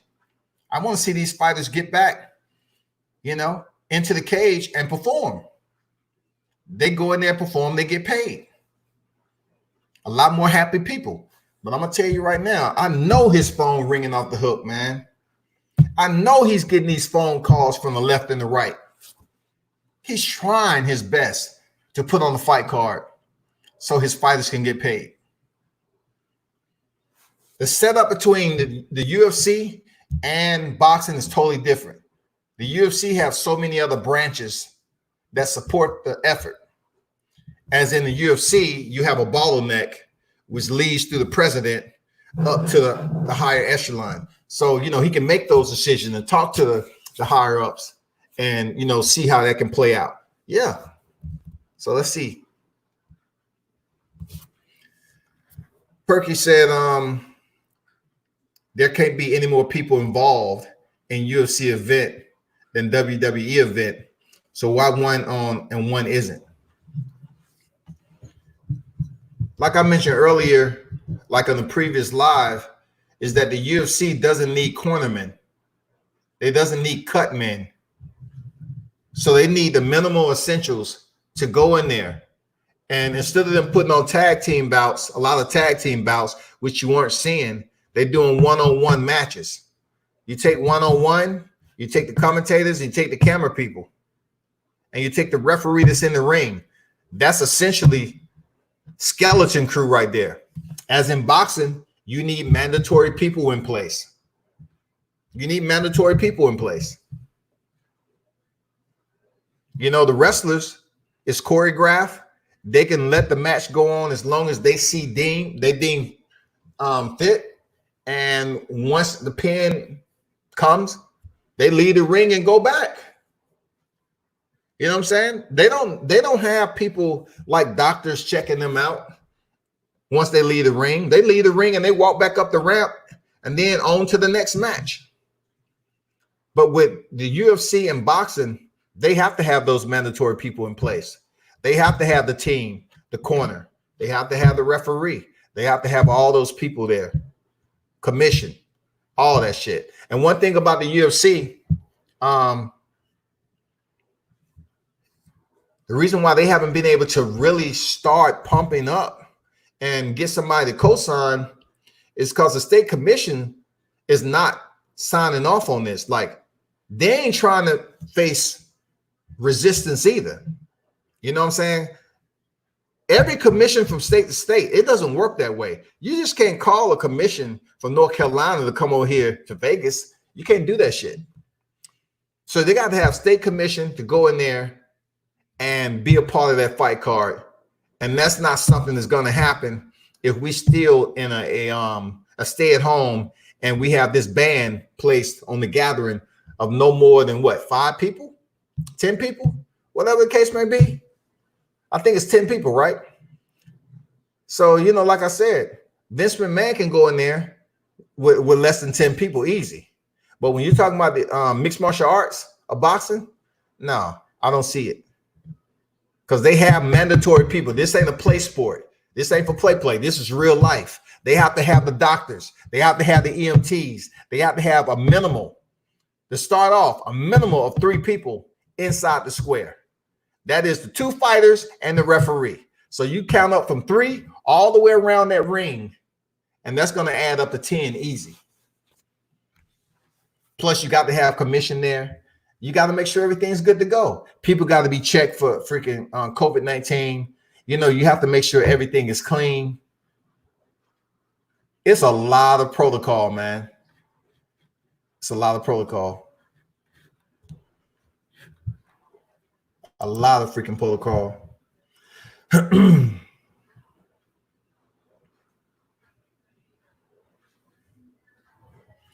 I know I mentioned Anthony Joshua. I'm just mentioning some talking points I forgot to mention. But Anthony Joshua made this comment that Tyson Fury annihilated Deontay Wilder and exposed him.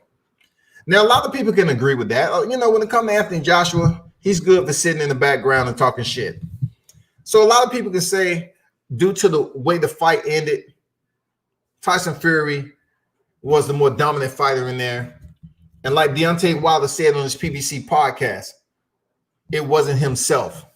Now, you can take it for whatever it's worth, but Deontay Wilder didn't look the way we used to see in Deontay Wilder. And then Tyson Fury, he looked a little bit different. You know, he did a bit more in pressing the fight. And also, whenever they clinched up, you know, he leaned on him and used his body weight. You know, so more so for Tyson Fury, he applied more tactics during the fight. And for Deontay Wilder, he was the one being subjected to those tactics. Plus, he did not have his legs enough to generate that power. It's not excuses. It's what actually played out in the four corner of the arena. You know what I'm saying? So Deontay lost his belt. Tyson Fury did look superb in that fight. But was it the same Deontay Wilder we used to seeing in his previous fights? The good thing about that whole entire matchup is we get to see it in a trilogy. All right. So to hear Joshua speaking on how somebody exposed is comedic, because we can say the same thing about Andy Ruiz. And what makes it even more of a fucked up toilet flush for Joshua is that Andy Ruiz was a last minute replacement.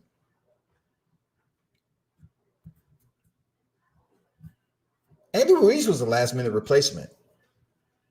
He wasn't coming in there as no knockout artist, but he put them paws on Joshua though. And you know what? The worst thing that you can be considered in boxing is for somebody to insinuate, for somebody to even insinuate that you're a quitter.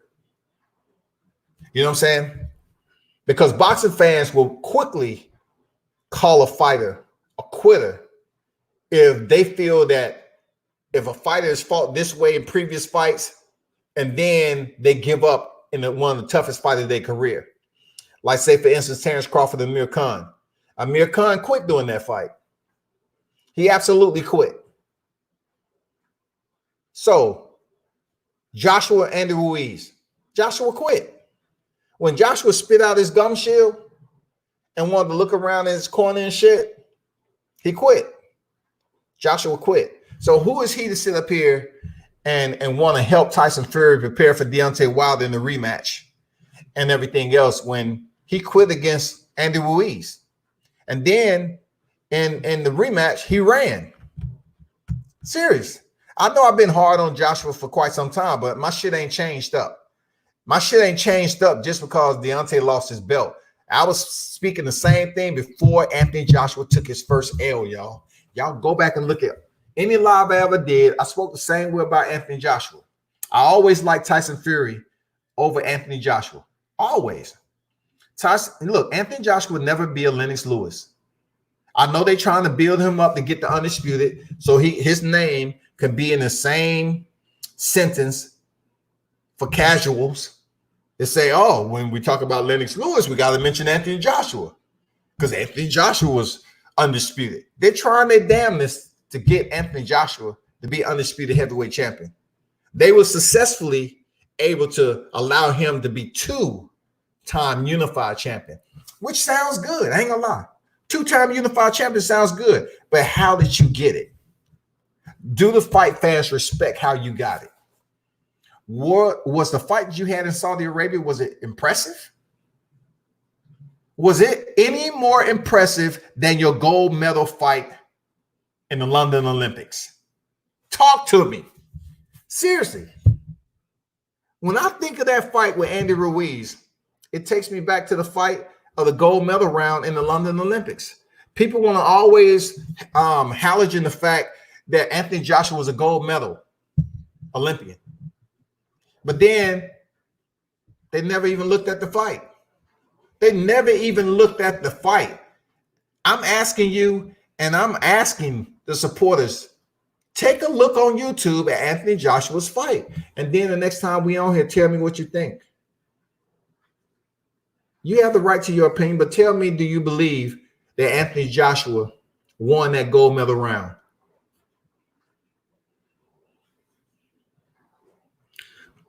Perkins said there can't be any more people involved in. I've read that Joshua needs to man up and go to the USA and fight. Again, New York is only a 6-hour flight from England. It's farther going to Vegas than to New York. All right. Peace, fam. What's good? Grosso in the building, man. Good to see you on deck once again. What's a more derogatory name to be called in the boxing community? A quitter or a bum? Yeah, man. I agree. I mean, look, a bum is more so a household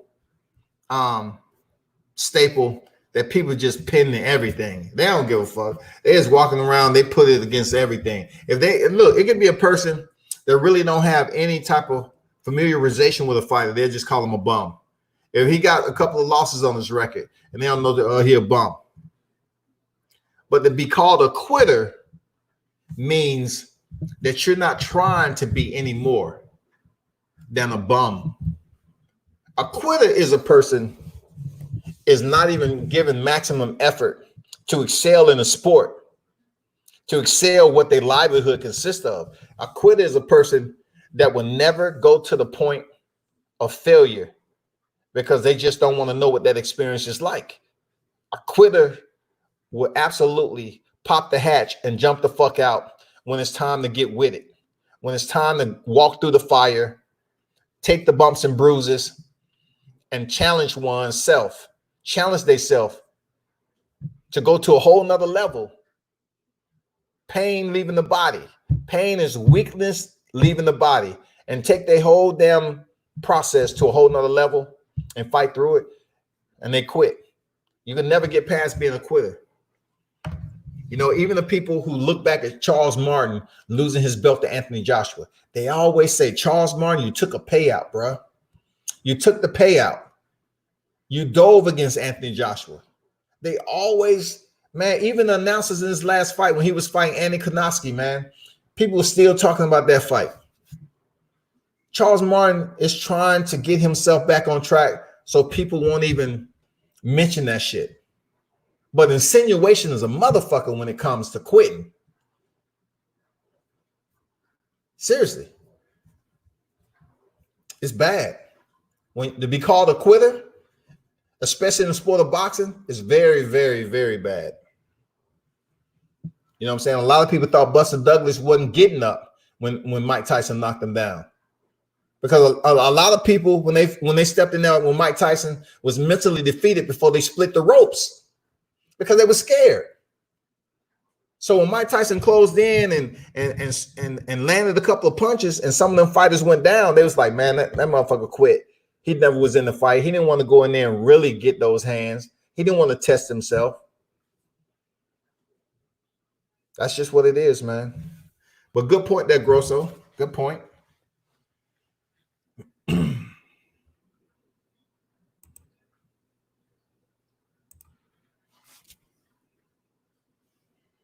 Solid point.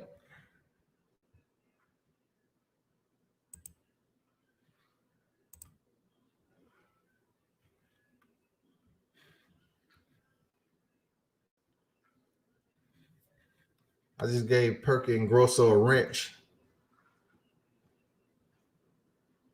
I need some more snipers in the building. Be cool with the trigger. You know what I'm saying? But you do have some people in here with ill will from different channels that don't have anything better to do. But I appreciate the ones who dropped in always in the live chat, people, for talking that boxing. It's been a superb evening. I just want to reiterate what I mentioned earlier, people. Be sure to tune in tomorrow to World Combat Sports. I'm having one of the top dogs from Top Rank. Hold on for a second. Let me see who this is.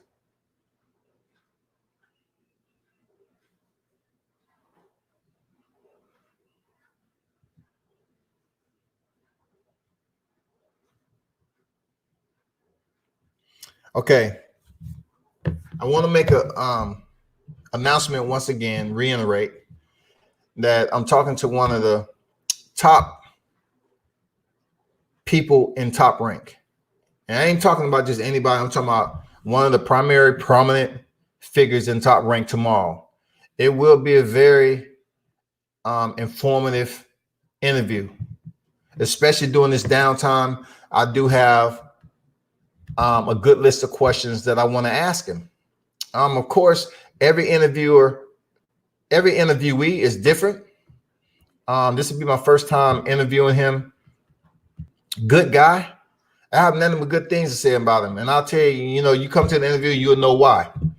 I'm not just saying it just to be saying it, but my interaction with this particular individual for the position that he holds in the promotion was absolutely superb. Absolutely superb. For the position that he's holding, it will almost be like, if I was having dinner with Bob Arum. But just below Bob Arum, I'm having dinner with this guy. I'm having lunch with this guy. I'm having the opportunity to meet this guy. And very cool guy that haven't met me before or whatever, to be able to sit down and, have some light banter over lunch. And, I even think he paid for my freaking lunch, man. Seriously. I think this guy even paid for my lunch. I'm not even gonna lie. I truly think he did. And I appreciate him for doing that. But I learned a lot that day. I was able to cover Teofimo Lopez entire evening. It was one of the best experiences that I ever had covering the sport of boxing. I learned so much covering boxing on that level, seeing how it all works and everything, having the opportunity to meet Teofimo and his family. I always got mad respect for Teofimo Lopez and his family. I'm talking about his family, his dad, his mom, Teofimo Lopez. We may not be in communication all the time, but I'm telling you, people, for somebody who just met me that day and had the opportunity to go eat dinner with them that evening, I'm gonna say the rest for another for tomorrow. But yeah, I'm grateful, man. I'm grateful. I learned a lot that time. Seriously. So it would be 5:30. I'm EST, man. 5:30 Eastern Standard Time there, Perky. 5:30 5:30 Eastern Standard Time, everybody. Tomorrow. Pass the word. Make sure you tune in. For those of you that's true boxing fans, understand the wrenches. If you see someone in here tomorrow, if you're able to make it, asking stupid questions out of disrespect, be sure to time them out. This is not that type of channel. It's not going to be that type of channel. You have a lot of discontent coming in from certain media that I'm not going to entertain. I appreciate those of you that came and dropped input as always and kept it conducive to the sport of boxing. But tomorrow, this is a big dog. And I appreciate him allowing me to interview him. This wasn't an easy interview to get, but I don't complain. I make all my own phone calls. I communicate on my own, do whatever. So I hope y'all appreciate it. Share the video. And it's going to be on and popping. Real talk. It's going to be on and popping. 5:30 Eastern Standard Time. I'm literally speaking to the next big dog in charge over there, Top Rank. That the ones that follow the sport and has been in Top Rank know who he is. Know his position in the sport of boxing, his contribution, what he's did before the sport of boxing. He's a big deal. He's a big deal. It's almost like if I was interviewing Bob Arum, but I can't put nobody with Bob Arum. You know what I'm saying? He's been around for so long. This guy's younger than Bob Arum, but yeah, he's a prominent, intricate part in Top Rank. So y'all got to stop by and see the interview, y'all. I hope everything works out great, with everything. I just hope everybody's respectful. If you got questions, I'll definitely try to get to your questions.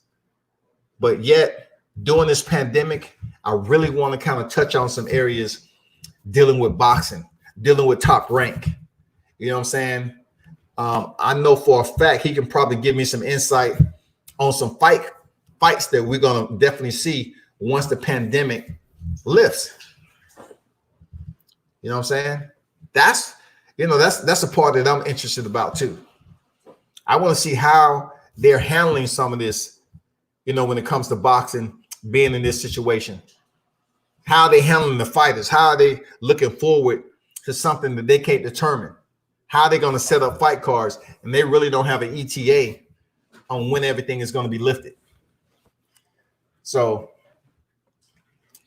y'all do me that favor. The wrenches, just try to control everything. And I truly appreciate your hard work and dedication. Till next time, y'all turn up and tune in to World Combat Sports. Salute to everyone. Check in tomorrow, 5:30 p.m.